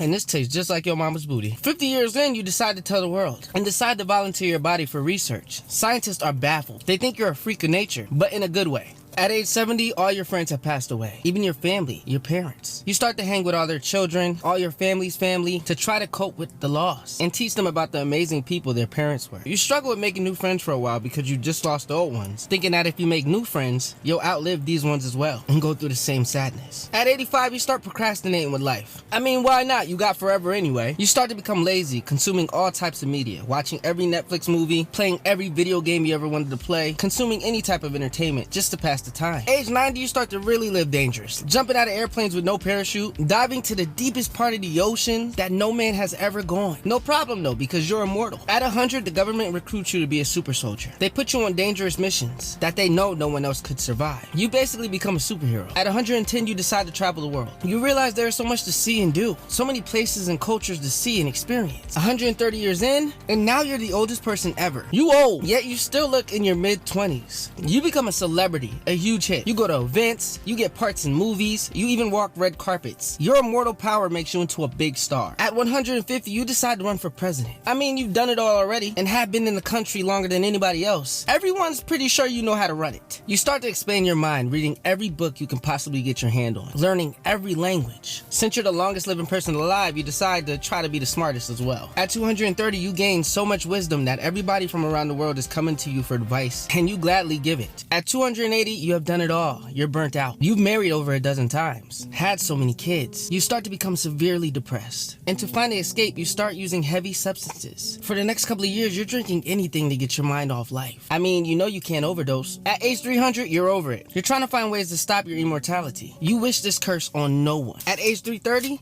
you get kidnapped. These are some bad people who want to learn your secrets and learn how to live as long as you do. They start putting you through horrible experiments. And for the next couple of years, you're stuck with them. 10 years later, you finally escape. At age 700, the past has forgot about you. People start to not believe you at all when you tell them how old you are. They look at you like you're a crazy person. So you decide to leave society and live on your own. But your story has gotten passed down, and some people in society still speak of you as a legend or some type of mystical being. 1,000 years in, and you finally decide to return to society. Technology and cities have evolved, but not for the best. So much has happened since you've been gone. But you realize with all your knowledge and wisdom, you can help lead society in the right direction. So you push them further than they ever have been. At 1,500, you become a scientist, helping technology and medicine evolve exponentially. You are starting to lead society to greatness at a pace no one has ever seen before. Even making huge leaps in space exploration. You become a legend, and now you're the richest man in the world. You're 4,800 years old. You become the longest living organism on Earth. Congrats, you broke a world record. At age 7,000, Earth is a utopia. There is no more world hunger, no more pollution, clean energy, and no need for money anymore. Everything is automated, all because of your help and wisdom. Humanity looks at you and your immortal power to help expand them to other planets. 500,000 years in, you start realizing that you're looking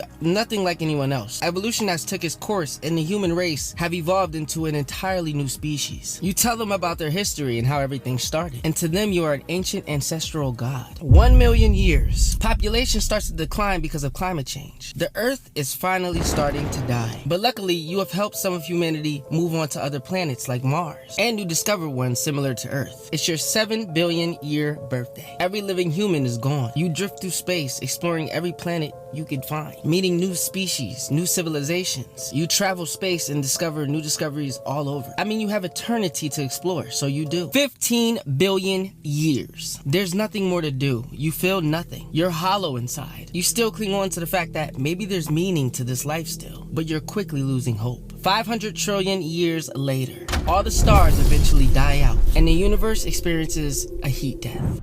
With that being said, scientists believe that the first person that's going to live to 1,000 is already alive today. So let me know down below. Would you want to live forever? Why or why not? Let's have a discussion.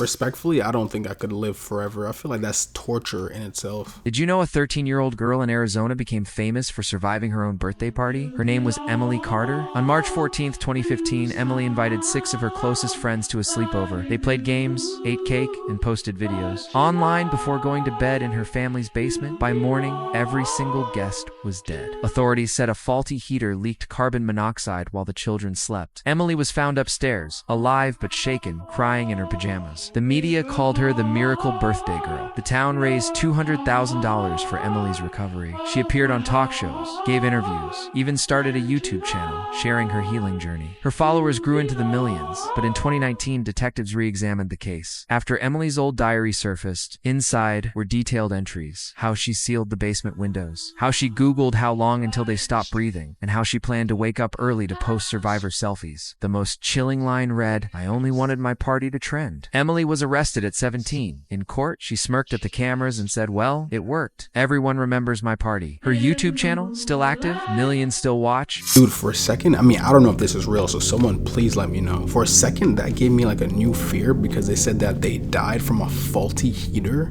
that released carbon monoxide. Carbon monoxide? Did you know a millionaire businessman and loving father in Indiana unalived 25 men in his basement, and his own 15-year-old son discovered the truth by accident? His name was Herb Baumeister. Everyone in Westfield loved him. He owned 2 successful thrift stores and lived in a $1 million mansion called Fox Hollow Farm. He had 3 kids and coached Little League Baseball. For 10 years, gay men kept disappearing from Indianapolis bars. Police had no leads. Families begged for help but were ignored. In December 1994, Herb's teenage son was playing in their backyard woods when he found a human skull. He ran to his mom screaming. Herb calmly explained it was from his dead father's medical collection. His wife believed him. But 6 months later, police got an anonymous tip. A witness saw Herb leaving a gay bar with a man who never came home. They got his license plate. When detectives arrived at Fox Hollow Farm, Herb had fled to Canada. They started digging in his backyard. What they found was horrifying. 10,000 bone fragments, all from adult men, all burned and chopped into pieces, all buried where his kids played every day. Police realized Herb's basement had hidden cameras in the air vents. He filmed himself torturing and killing his victims. Then he'd burn their bodies in his backyard fire pit. His wife told detectives something that shocked them. "We've only been intimate 6 times in 25 years, she said. I've never seen him naked in 25 years. Here's the sickest part. Herb took the murder tapes with him to Canada. Police found the videos in his car after he shot himself, but the tapes were never released. They're still identifying victims today using DNA. The latest victim was found in 2025. His daughter said, "I've been waiting 30 years to know what happened to my dad." Herb's mansion is still there. New owners found more bones in 2022. Write your country and I'll make a video from there. Famous autopsies. Today we're talking about the legend himself, Kobe Bryant. On January 26, 2020, Kobe boards a helicopter with his 13-year-old daughter Gianna and 7 others.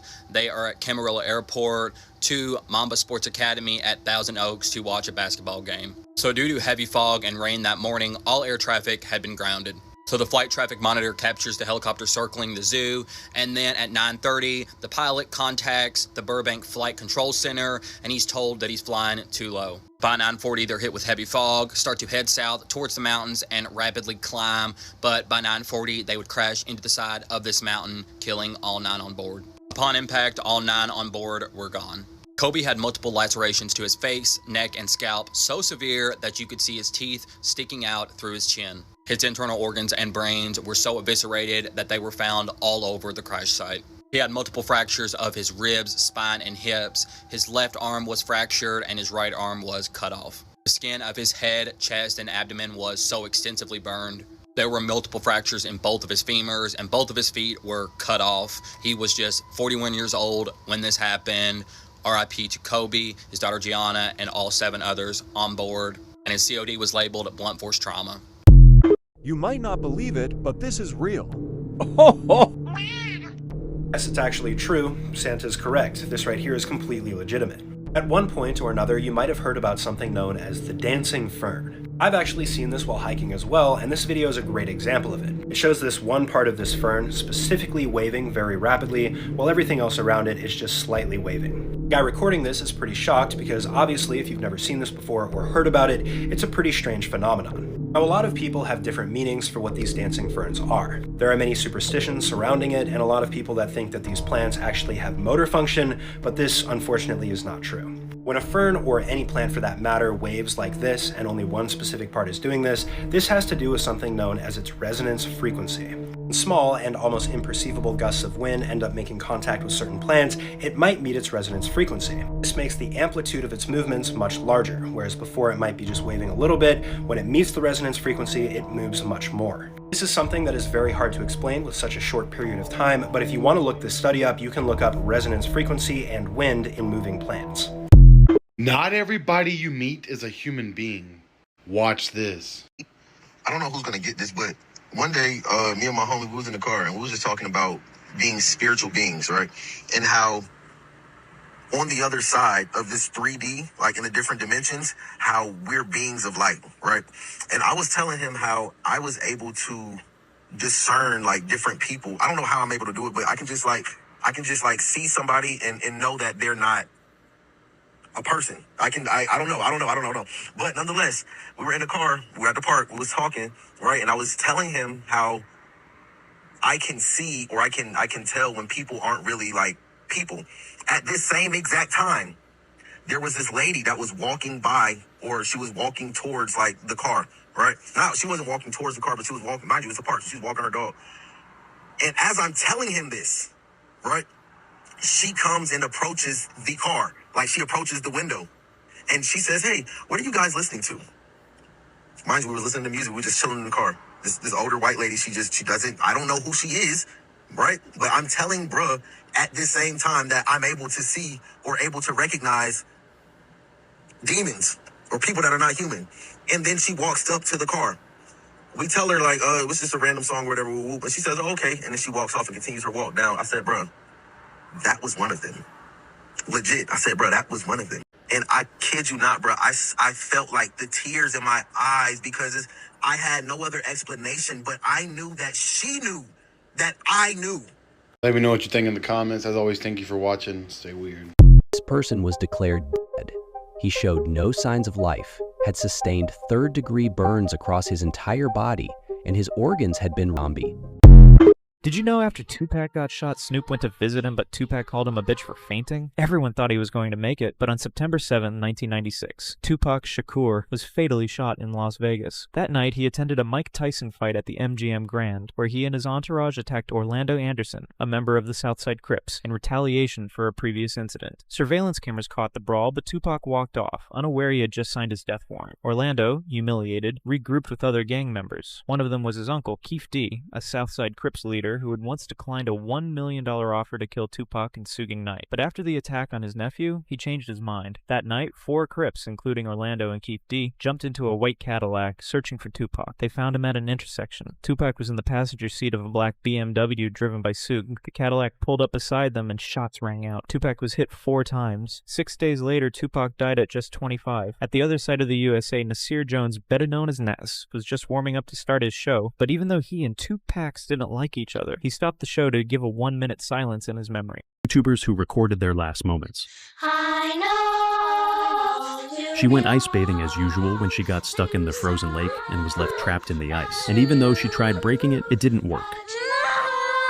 Because why would you end up doing that? Like, we have just witnessed the largest delegation ever of US lawmakers visiting Israel, and I almost guarantee you have not heard about it. 250 state legislators representing all 50 states arrived in Israel on Monday, and they attended an event at the Foreign Ministry titled 50 States, One Israel. On Tuesday, the lawmakers then took part in a ceremony where they planted 50 trees, one for each state, at one of the locations of the October 7th attacks. Netanyahu's office described it as the largest ever bipartisan delegation of American lawmakers to ever visit the Jewish state. Israel's Foreign Minister, Gideon Sa'ar, urged the lawmakers in attendance to pass anti-BDS laws in their states. BDS stands for Boycott, Divestment, and Sanction, and it is a movement started in 2005 by Palestinian activists. Anti-BDS laws are designed to make it difficult or discourage boycotts of Israel, and to date, 38 US states have adopted these laws, resolutions, or executive orders. Gideon Sa'ar said, "We are witnessing a coordinated global effort against Israel today, claiming that their enemies have turned to propaganda, political, legal, and economic warfare." He then said to the crowd of US lawmakers, the best answer against BDS until this day has been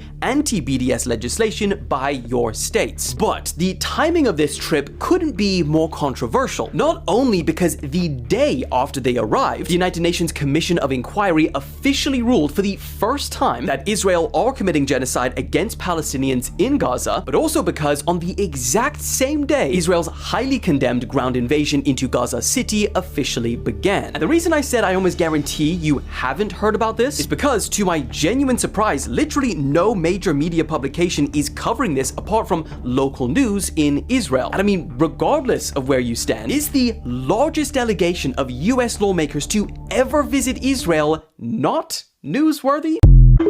Bro, this cannot be happening. The University of Tennessee will now be offering a GTA 6 class starting January next year. Now, the full title of the course is called Grand Theft America, US History since 1980 through the GTA video games. And it will be taught by an actual history professor named Torcy Olson. And this isn't just for fun or some joke. The professor said that he wants to establish this as a serious college class that will handle weighty and difficult topics. He said in his class he takes seriously GTA's fictional representation of the United States, and that he will be using the GTA world as a serious framing device for a history class that examines what's actually taking place in the United States over the last half century. My Bachelor's of Grand Theft Auto is crazy. I wonder how they're gonna make that class serious, because GTA is like a very fun game, you know what I'm saying? Like, it's very like playful, lustful, sinful. There's a lot of cursing. There's a lot of shooting. There's a lot of people dying. And so, like, I wonder how he's gonna do it in a way that's like historical. Did you know a 17-year-old girl unalived her phones, called 911 herself, then spent months on TikTok begging influencers to solve her own crime? Her name is Sarah Grace Patrick. On February 20th, 2025, she shot her mother, Kristen, and stepfather, James, while they slept in their Georgia home. The next morning, her 5-year-old sister found the bodies. Sarah called 911 crying, "Someone broke into our house and killed my parents." For months, she played the grieving daughter perfectly. She posted tearful TikTok videos with captions like, "Please send prayers for healing." But here's where it gets twisted. Sarah started reaching out to true crime influencers, begging them to cover her parents' unsolved murder. She messaged popular TikToker, reportedly, saying, "Search up Brock case. They're my parents.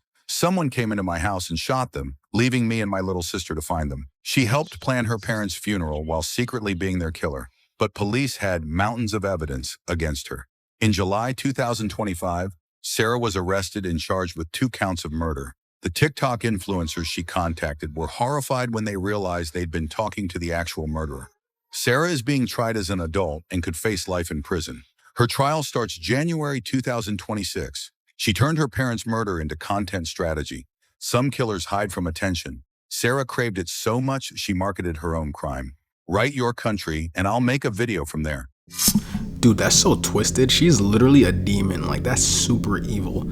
You know what she did? She literally she literally faked, cried, fake grieved, fake just emotioned everybody into her being the victim when she really was the suspect. Like, so look at this. This guy gets super mad and he destroys a whole town with a freaking bulldozer. Now, the guy's name is Marvin, and Marvin is a normal dude, and he owns a muffler repair shop in Colorado.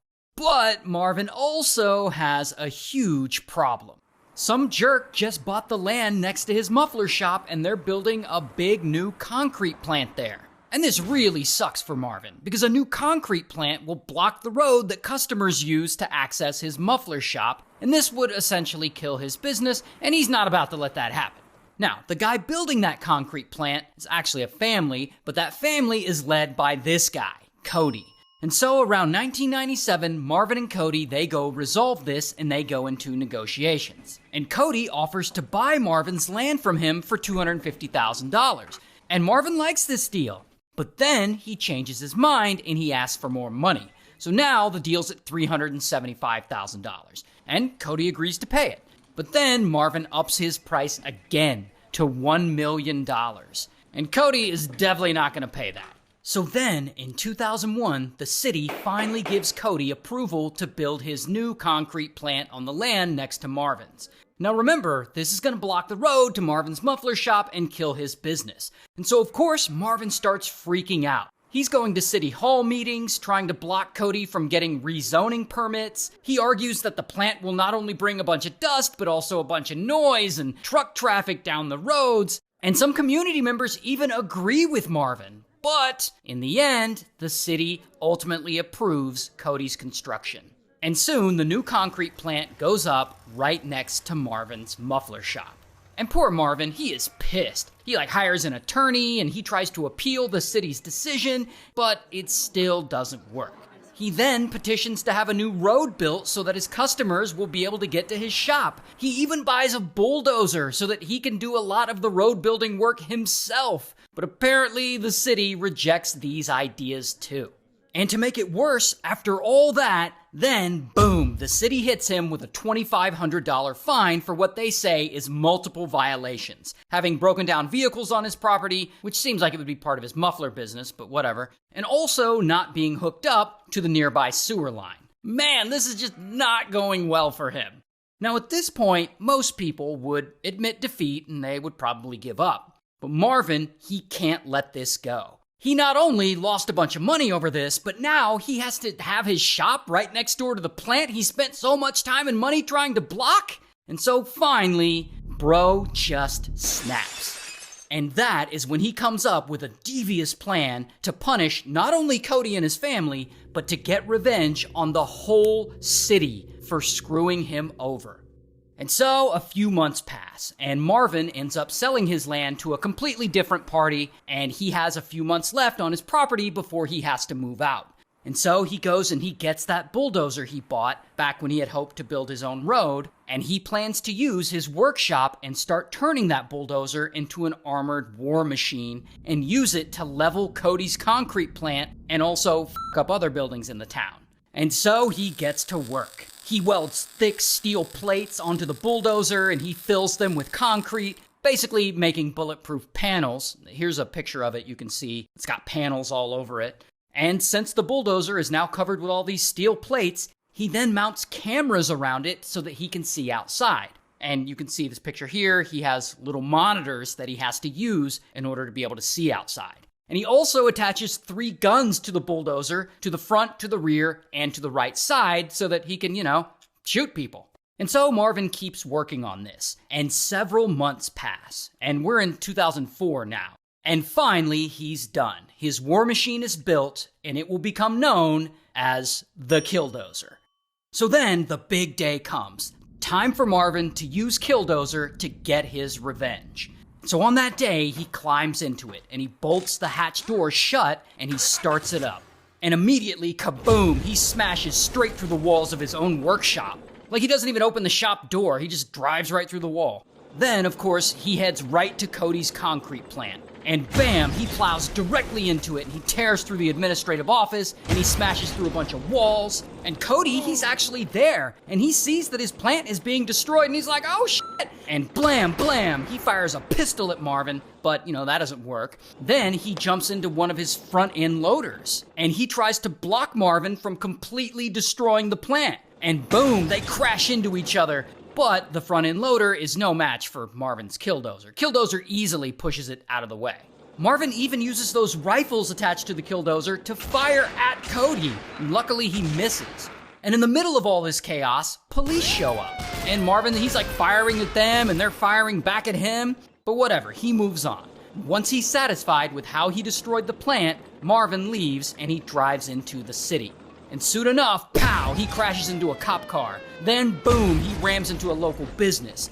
After that, bam, he plows into a pickup truck just because he doesn't like the owner. Apparently the owner wouldn't help him with a petition or something like that. After that, kaboom, he smashes through the town hall. And the town hall has a library with a bunch of kids in it. And luckily the kids are able to evacuate the building right before he destroys it. Now, by this time, of course, police are chasing him, and he's shooting back at them, and they're shooting back at him, and the bullets, they just bounce off the steel plates, so it doesn't really matter. Police even try throwing explosives at him, but that doesn't work either.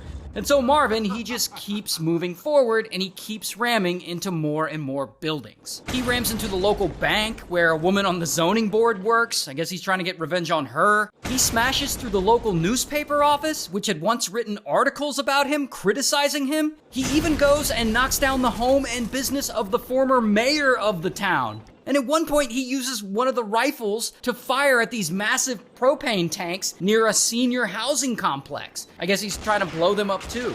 Luckily, he misses and no seniors die.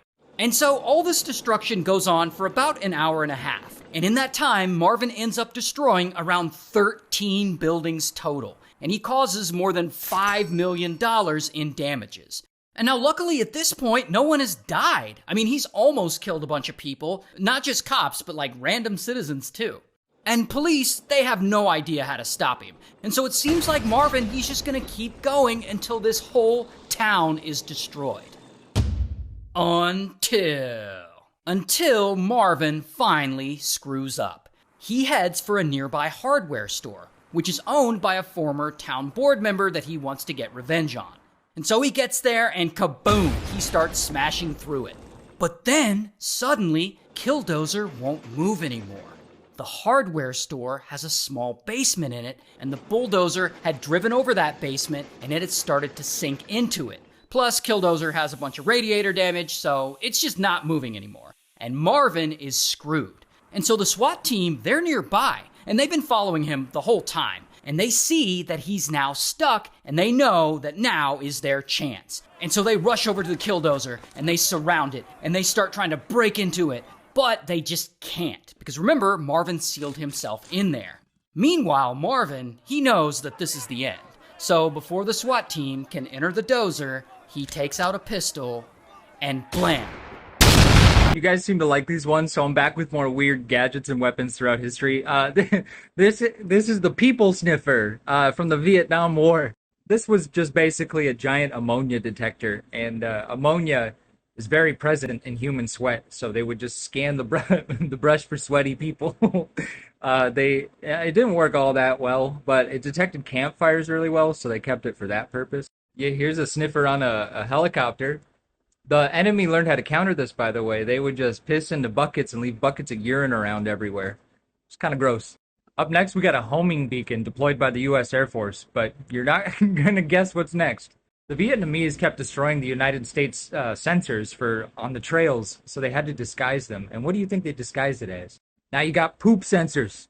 Ain't nobody want to squish a poop sensor. Nobody. The flechette started in World War I, but still saw use in Vietnam. Here's a flechette bomb that just explodes midair and rains down darts upon everybody. When dropped from B-52s, they didn't need an explosive charge to accelerate them because the plane was so high up. So these things fell silently. You didn't hear them coming. You would be asleep, and then you wake up, and everyone around you is Swiss cheese. They're in agony. Just metal darts falling from the sky silently.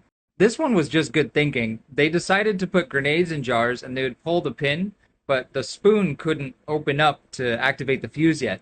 And they would just fly over areas in helicopters and dump crates of grenades in jars over the enemy, and the glass would shatter, activating the grenade. Pretty smart.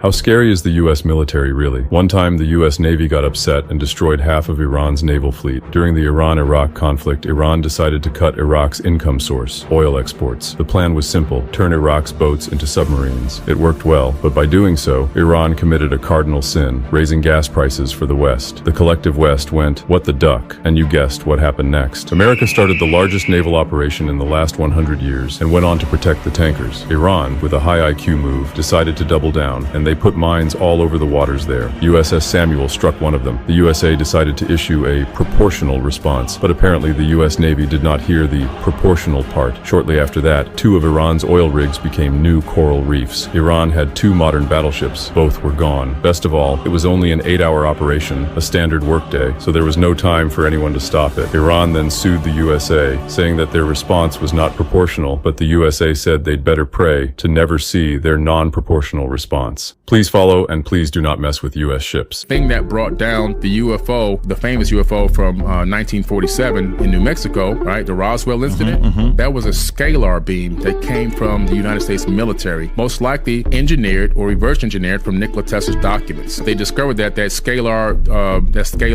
weapon wasn't really used as a weapon at first. It was a radar system. They discovered that it disoriented these craft and brought them down. In some weird way, it disoriented their ships. I believe that's how we began to figure out how to bring these things down, capture them, and reverse engineer them. I think the government has a lot of technology that they've been holding back from the general population for several reasons. One reason is for national security. Dude, I remember hearing this article that the US government or the US military has 20 years in advanced technology than we do. That means they're like 20 years in the future technology-wise compared to us.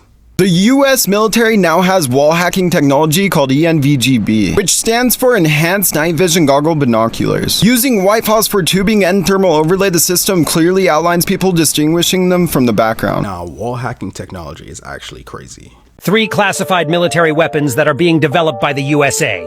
Number 3, Project Thor, a network of orbiting satellites armed with tungsten rods. Project Thor leverages the force of gravity to deliver devastating kinetic energy to ground targets at hypersonic speeds. By utilizing the Earth's gravitational pull, this system provides an unparalleled precision strike capability, minimizing collateral damage compared to traditional explosive warheads. Number 2, Railgun Electromagnetic Launcher. The railgun is a revolutionary electromagnetic weapon capable of firing projectiles at speeds exceeding Mach 7. By harnessing electromagnetic forces instead of chemical propellants, it achieves unparalleled range and accuracy. This technology provides a cost-effective and efficient alternative to traditional missile systems. Before revealing the number 1, remember to subscribe and like the video. Number 1, Special Purpose Individual Weapon. Spy W represents a leap forward in infantry small arms, integrating advanced features features like caseless ammunition and a multiple barrel design. This compact and versatile weapon system improves soldiers' firepower and maneuverability on the battlefield. Do you think these weapons are the next step for the U.S. military? Let me know in the comments. Do you have any idea how many nuclear weapons we have? How many?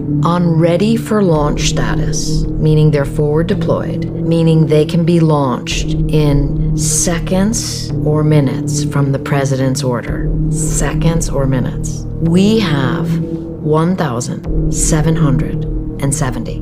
The numbers change a little bit every year. Russia has 1,674. That says nothing about the thousands more in storage that we have ready to, could be pulled out. So we have approximately 5,000 each. Why do we need that many nuclear weapons? You must be asking yourself. We need that many because they have that many, and they need that many because we have that many. Guess what the number was at the all-time high, which was in 1986? 10,000. 70,000. 70,000? Wow. How America sort of had this insane buildup of nuclear weapons during the 1950s. There was one point in 1957, and the military-industrial complex just went ba-ba-ba-boom. So this is straight out of DARPA. If you know, you know. It's known as Mobile Force Protection, designed to counter enemy drones. It does that by matching the drone's speed and firing that pink cloud-looking substance at the enemy drone, which gets caught in its rotors, forcing it to crash. Let's start with Lockheed Skunk Works. Ben Rich was the head of the Lockheed Skunk Works and acknowledged towards the end of his period there that they had technologies that could, quote, take ET home. He also stated there are no private conversations anywhere on the earth, true, no matter what your encryption. They're not bombs. They contain no explosives. But the amount of energy that they're carrying in their kinetic energy, because they are so heavy and they're going so fast, it is as big as any conventional bomb ever detonated. In the late 1950s, the United States had a problem. The Soviet Union launched the first artificial satellite, Sputnik, into orbit around the Earth, but less well known is that just over a month earlier, they successfully tested the first intercontinental ballistic missile. Facing this threat, a researcher at Boeing named Jerry Purnell came up with an idea for a space weapon. His concept was to put telephone pole-sized pieces of tungsten in orbit, so that these pieces of tungsten could drop on a target basically at any time. They are not bombs. They contain no explosives. But the amount of energy that they're carrying in their kinetic energy, because they are so heavy and they're going so fast, it is as big as any conventional bomb ever detonated. Colloquially, the weapon is known as rods from God. Could this weapon ever become a reality? Well, that's why we're here in the middle of the desert. We want to see how damaging a rod from God could be. Oh my! What is that gonna hit? That was way more off than I thought. It didn't look like you guys were moving, but... Yeah, he's telling me our horizontal velocity was 0. And you were in the right spot. We were exactly in the right spot. Oh, wow. Look at that. Oh, wow. Totally buried. Falling from 500 meters, the rod accelerated for 10 seconds, and even accounting for air resistance, it hit the ground going about 350 kilometers per hour. At that speed, with a mass of 100 kilograms, it was carrying nearly 500,000 joules of kinetic energy. If you look at the craters on the moon and you look really closely, you're gonna see that they're basically all circles. I think no one stops to ask, why are they circular? If you imagine when the moon gets hit by asteroids, they're gonna come in from all different directions. So shouldn't you get these sort of oblong shapes where the asteroid comes in? Well, the truth is, the asteroids come in with such incredible speed that it's not like they're pushing dirt out of the way and that's what creates the crater. No, they're coming in so fast that when they collide, their kinetic energy is explosive. It heats up the ground, turns things into liquid and gas. They all get super hot and they spray outwards in a giant explosion. And this explosion is symmetric. It doesn't matter which angle or how shallow the asteroid was coming in, it's gonna blow out everything radially because it is explosive. Kinetic energy is explosive, and I think for me that's just the really surprising thing. It would be the exact same thing with dropping these rods going Mach 10 when they hit a target. They're gonna create an explosion as though they are the largest conventional weapon ever launched. And because it's going so fast, it can penetrate around 30 meters of soil, enough to bust bunkers or silos. And the explosion is therefore more localized, so it can be used for precise surgical strikes. Plus, unlike a nuclear weapon, there's no radioactive fallout to worry about, or international laws. They named it Rods from God. Wow, that's crazy. I could literally see the U.S. using something like that. The F-35C will find the bad guys, and the F-18 is the bomb truck. That's the missile truck. That's right? just so terrifying. Like, you could be chasing an American aircraft and be like, ha-ha, and then a telephone pole comes out of the stratosphere and sends you back to your God. Like, that's just the most terrifying shit. And I then would hate to fight America. Like, hey, I got a guy up here. We need. Okay. Look how fast that jet's going. What the fuck? Well, I can tell you, I have no idea what went through someone's mind when they decided to fight us. I could tell you. Well, 556. The start. There was we had this one guy. He was jammed, and the kid worked in the Iraqi police station, and he was kind of assigned to us as like a little helper boy. Like, we'd give him a couple of bucks, and he'd go get Aish or whatever, bread and Cokes and stuff like that. And one time I saw that he was taking down like our bumper numbers on our vehicles, and Mahdi, he was jammed, Mahdi Army, right? And I was like, dude, I'm not kind of mad at Beak. I was like, Omar, are you gonna kill us today? La la la la la, Siddiqui, Bukara, tomorrow I kill you. Would you like to meet a bear? So this has got to be one of the weirdest times to be alive, because I don't think there's ever been a time where people could just like literally see tons of videos of people fleeing for their lives only to end up in a situation where they likely didn't make it. Anyway, so there are thousands and thousands of these drones being manufactured on a daily basis, and they're being used all the time and more frequently for various different tasks. Some of them are being used to burn out tree lines with thermite. Some of them are being used to, deliver one-way, impact self-detonation. Some of them are being used to drop munitions from high up down into trench lines or onto armored vehicles. I mean, the uses, I've even seen these things be used to fly directly into other very expensive UAVs, like commercial grade UAVs.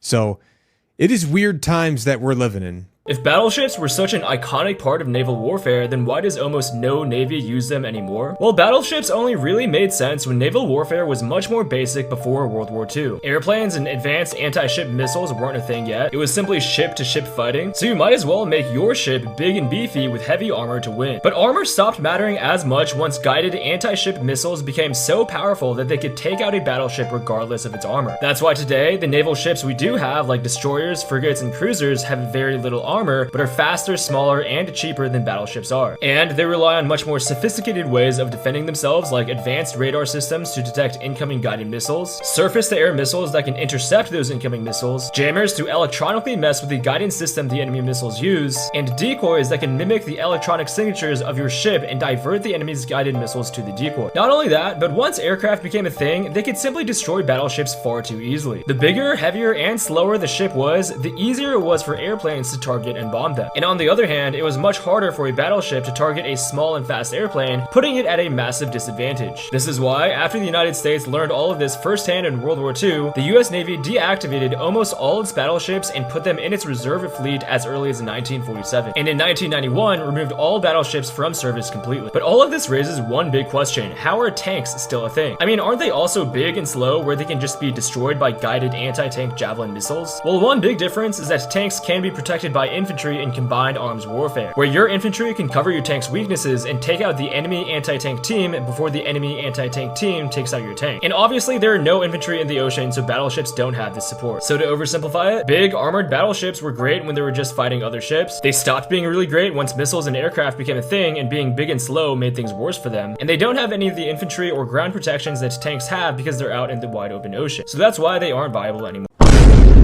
Fucking asshole. Do you realize what you've done? Taking a leak in the woods can get you killed. This is how we see it through thermals. Here we did a test of taking a leak. We did 3 examples. First one is just straight doing it on a tree. It's very visible. The next one is taking a leak deeper in the woods. It's less visible. And the last one is when you dig a little hole. After you cover it up, it's not visible at all. With the thermal drone, they're very easily distinguishable. When you're doing a flyover or you're looking for something, this bright spot really sticks out, and it's detectable up to 20 minutes later. In conclusion, taking a leak on a tree is the worst solution. Maybe just take that extra 5 seconds, make a small hole, take the leak and cover it up, and you're pretty safe after that. Thermal vision is actually crazy. It's almost like you could see just like through walls in a way, if you know what I'm trying to say. Like they'll have trees and people think they're covered under all these trees. Whole time the drone can see you bright as hell. The 3 most powerful military uniforms in the world. The last one every army fears. Number 3, U.S. military's Talos. The tactical assault light operator suit amplifies a soldier's strength by 50%, allowing them to carry up to 200 kilograms with ease, run 30% faster, and jump 40% higher. Crafted from a lightweight titanium alloy, Talos provides ballistic artillery protection and includes a HUD that displays real-time battlefield data. Its advanced cooling system ensures optimal temperature regulation during missions lasting up to 72 hours. Number 2, French military's jetpack armor. This armor gives soldiers vertical takeoff and speeds of up to 150 kilometers per hour, and can ensure a 3-hour flight without refueling, drastically reducing deployment times across varied terrains. The suit is embedded with graphene-infused fibers, making it 10 times more resistant to ballistic impacts while maintaining ultra-lightweight flexibility. Number 1, Russian Ratnik 3.0. The latest Ratnik 3.0 combat system boosts a soldier's load-carrying capacity by 70%, enabling the transport of up to 250 kilograms of equipment effortlessly. It features adaptive multispectral camouflage that changes patterns in milliseconds to match any environment, reducing detection chances by 95%. Integrated with a modular weapon platform, Ratnik 3.0 can support railguns firing projectiles at 2,500 miles per second. Dude, that suit where that guy was literally flying away, that reminded me of Iron Man, dude. The military is getting advanced out here. That's crazy. During the Vietnam War, a Vietnamese soldier buried himself underground with explosives, camouflaged by his comrades. He waited 5 days. When U.S. troops approached, he detonated the bomb, taking the enemy with him. Beyond suicide bombers, U.S. troops faced countless jungle traps. The most feared were bamboo spikes sharpened, smeared with feces, and hidden beneath the undergrowth. A single misstep could drive them deep into a foot or even thighs, bringing agony and deadly infection. Some traps were even more devious, spikes hidden beneath fragile wooden boards. Step on one, and the board snapped, launching the spikes straight into the leg. No warning, no escape. One of the most absurd moments on the battlefield was when U.S. troops requested mortar shells using the code Muscle and Rice. But the rear misunderstood the code and actually airdropped boxed chicken meals. Furious, the soldiers cursed their support until they saw Viet Cong troops scrambling to grab the food. Moments later, the real mortar shells landed, inflicting heavy casualties. A soldier attaches a fake crocodile's eye and paints the skin to look alive. He hides near a river filled with real crocodiles, waiting as the enemy passes by. The American soldier slips inside with an M3 grease gun. Days later, Vietnamese soldiers arrive by raft. Suddenly, one crocodile moves, gunfire erupts. An ambush, no one escapes. An American soldier attaches another grenade to a sticky grenade, then adds several more around it, turning it into a deadly improvised superweapon. He pulls the safety pin and locks eyes on an enemy tank before hurling the bundle straight at its its armor. The result is a massive explosion, enough to wipe a tank off the battlefield. A Vietnamese soldier placed fake mines around his shed. He painted them to look real, to scare the enemy. That night, footsteps echoed nearby. An American soldier saw them and laughed. He stepped forward, but he triggered a real trap. 2 logs crashed into him, just like a cartoon. The fake mines, just a clever trap. He held the bank manager at gunpoint and made him open the main vault. The door opened. He ran in smiling at the cash. But then, a hidden scanner activated. It scanned his body in 1 second, and boom, the floor dropped out from under him. He fell straight into a trap below. You see, this vault had a rule no entry unless you're wearing the special wristwatch, and he wasn't. The United States is testing a weapon right now that, if it's successful, it destroys all of China's ambitions for drone supremacy. It is called the Leonidas Directed Energy System, made by a defense contractor, Epirus. This thing fires microwaves from this apparatus, which can take down hundreds if not thousands of drones at a time if it was ever swarmed. This thing is mobile, it's scalable, and it's software adaptable, so it can change whatever it has to on the battlefield. If all of the tests are successful for the Leonidas, then the United States doesn't have to worry about spending, $20,000 to $40,000, or even up to, millions of dollars to fire missiles to take down drone swarms. Right now, Russia, China, and Iran can spend, $1,000, maybe less, to make some kind of cheap drone that is an actual tactical threat. So aside from the actual damage that is done by these drones, how much more expensive does it get to take them out with, again, $10,000, $100,000, or $1 million weaponry? The budget is not on the favor of the West or anyone fighting against these cheap drones. But it costs $66 million to create 4 Leonidas units, as you could see in this article, which means one of these units costs $16 million. They can take out thousands of drones at a time. Who knows how many tens of thousands or hundreds of thousands of drones that can be taken out by one Leonidas unit in its lifetime. So if this weapon is successful, China, Iran, and Russia no longer have the advantage of cheap scale. Even though these drones can be produced by Russia, China, and Iran very cheaply, these countries still have to obtain the steel, whatever metal, whatever plastics, whatever copper, and of course, the electrical components to actually power and then navigate these devices. Leonidas stands to turn all of that into useless junk. Just in case you're wondering, this device doesn't just fire in one direction, it actually can go 360 degrees. It can also be powered by AI, so it can automatically detect and attack drones and drone swarms completely on its own. Technically, the tests were successful, and they've been awarded another $43.5 million contract to make Leonidas Generation 2 high-powered microwave systems,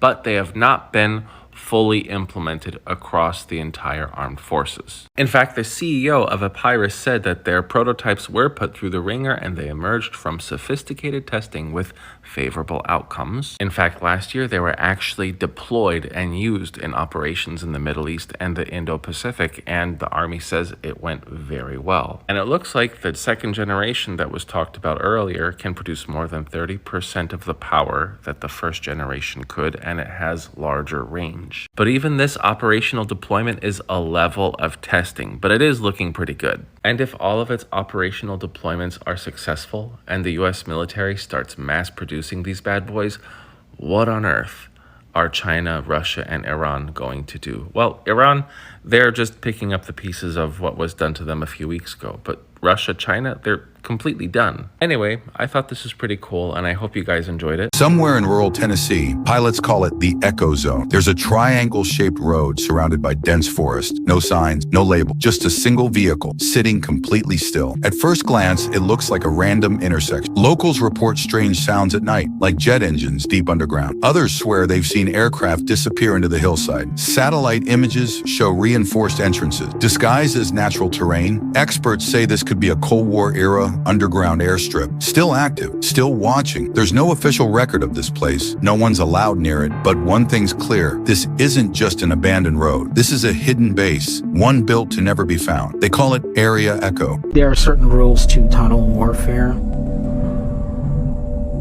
Don't turn on the light unless you're really, really, really sure you're alone.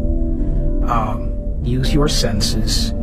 Do your first killing as quietly as you can. That means don't shoot. I chased somebody into a tunnel. met them at a bend in the corner in the dark. I thought I was alone, and then I smelled their breath. And we had a wrestling match in the dark, and I got the upper hand and crushed this person's trachea, held him down while he died, and then got out. I beat and strangled someone to death in a tunnel, in the dark. But that wasn't the only casualty. The other casualty was the civilized version of me. Top 10 most powerful weapons of the United States.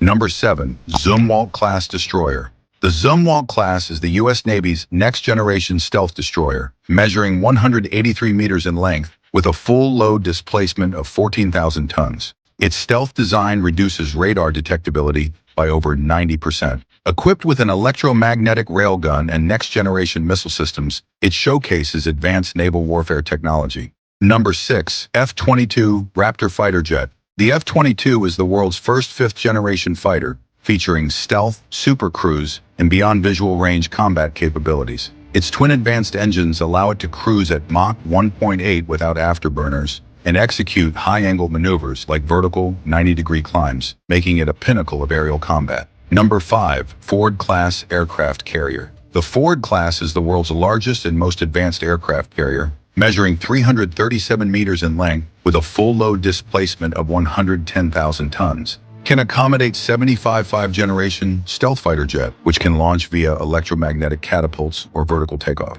Powered by nuclear propulsion for unlimited range, the U.S. plans to build 10 by 2058 as the Navy's new core fleet. This 22-year-old boy from China has been designing dangerous weapons like fighter planes, helicopters, and warships for the past 5 years, and not for fun, but directly for the military. His weapons are so perfectly built that even high-ranking Chinese officials are left speechless. He has already created several advanced machines, but people were truly shocked when he built a satellite that could even work underwater. I feel like, yeah, the US has a lot of crazy technology, but I feel like China might have some crazy technology. The top 3 toughest weapons ever made by the U.S. military. Weapons built to survive World War III. Number 3, A-10 Thunderbolt II, the Warthog. This isn't just a plane, it's a flying war machine. The A-10 was literally built around the GAU-8 Avenger cannon, a 7-barrel monster longer than a pickup truck. It fires 3,900 armor-piercing rounds per minute, each one capable of ripping straight through enemy vehicles. It turns tanks into scrap metal from above. And even when it's hit, missiles, flak, you name it, the Warthog can still limp home with 1 engine, shredded wings, and 0 hydraulics. The BRRT is the last thing enemies hear before they disappear. Number 2, M1 Abrams, main battle tank. This is not just a tank, it's a moving fortress. Weighing over 68 tons, the M1 Abrams is powered by a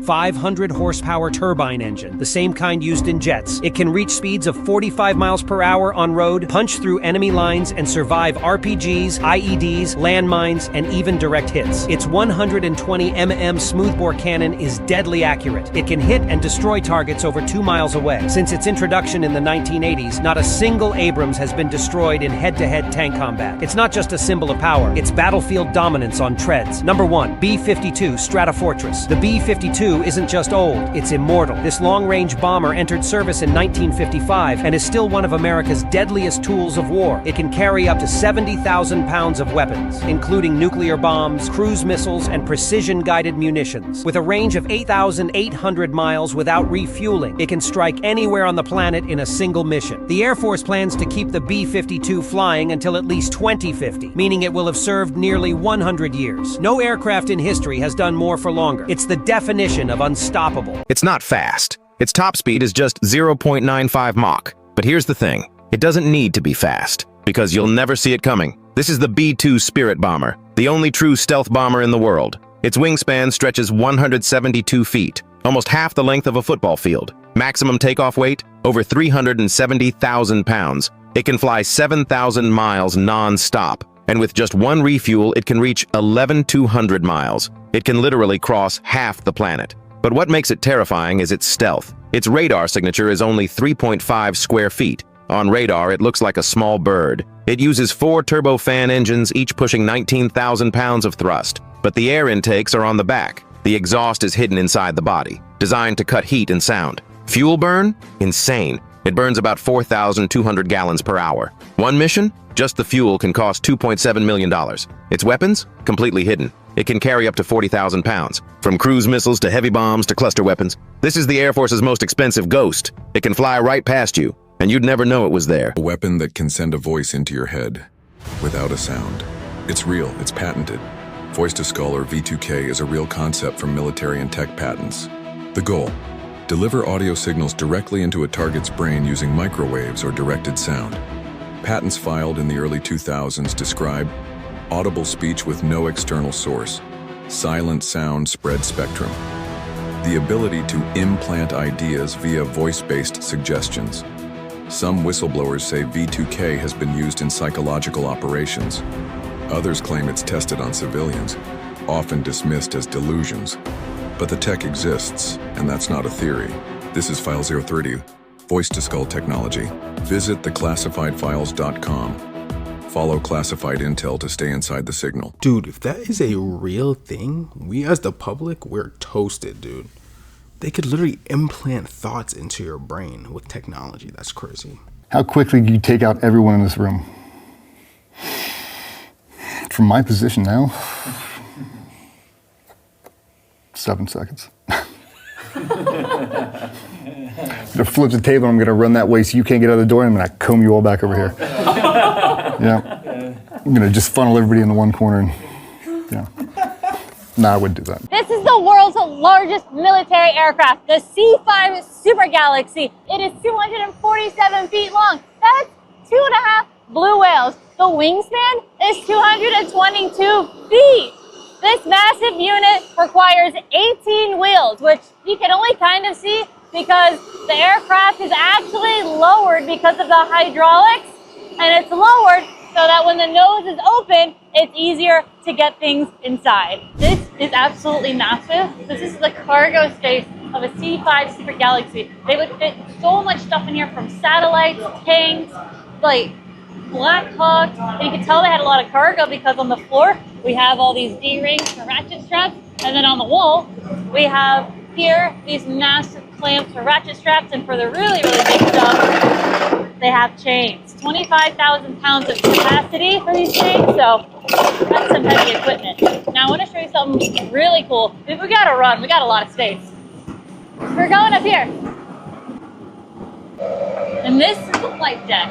Up here is where the pilots and team fly this aircraft. It takes a team to fly this. Here you have all of your electrical panels, fuel generators, and over here you'll have our pilot seats. We have our co-pilot and pilot here. Let me just get a little bit comfortable. There we go. We have brakes here, and this is how we move the plane. Each of these screens have been modernized. Now, let's check out the back. Check this out. We're gonna lift the nose of the plane. Go outside.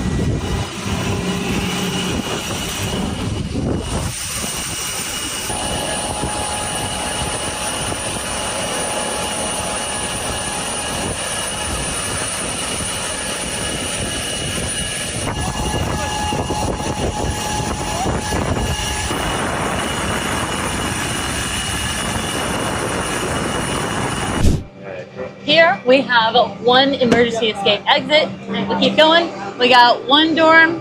Keep going. We got another place, and that is where the pilots and crew sleep when they are switching off. Their dinner is here, conventional oven, and the refrigerator down here, so that your snacks can stay nice and cool. Here they would have 73 troops, an entire battalion being delivered and flown to Vietnam to fight. I can't even begin to fathom what it would feel like to be a troop in here.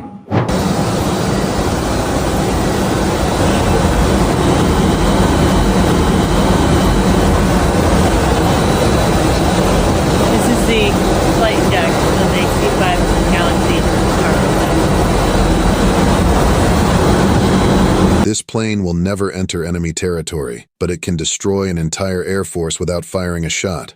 Let me explain. This is the Boeing E-3 Sentry, one of the most deadly planes in the U.S. Air Force. It doesn't carry missiles because it doesn't need them. Instead, its main weapon is this massive spinning radar on top. This radar can scan everything within 250 miles from enemy fighter jets to bombers. Once scanned, the data is instantly sent to friendly aircraft, missile batteries, and command centers, giving them real-time information before the enemy even knows they've been spotted. From 30,000 feet, the E-3 acts like a floating control tower. And the most craziest part? The US has around 31 E-3s in its Air Force inventory, which means they can control the airspace of an entire continent. Did you know the pilot who led the strike over Iran was never named? They called him Ghost 1, June 2025. Aboard a B-2 bomber, no lights, no signal, just coordinates. He took off in silence, flying straight into enemy skies. Over the radio, Ghost 1, confirm altitude. Altitude 41,000 stable. Visual on targets. Affirmative. 3 bunkers,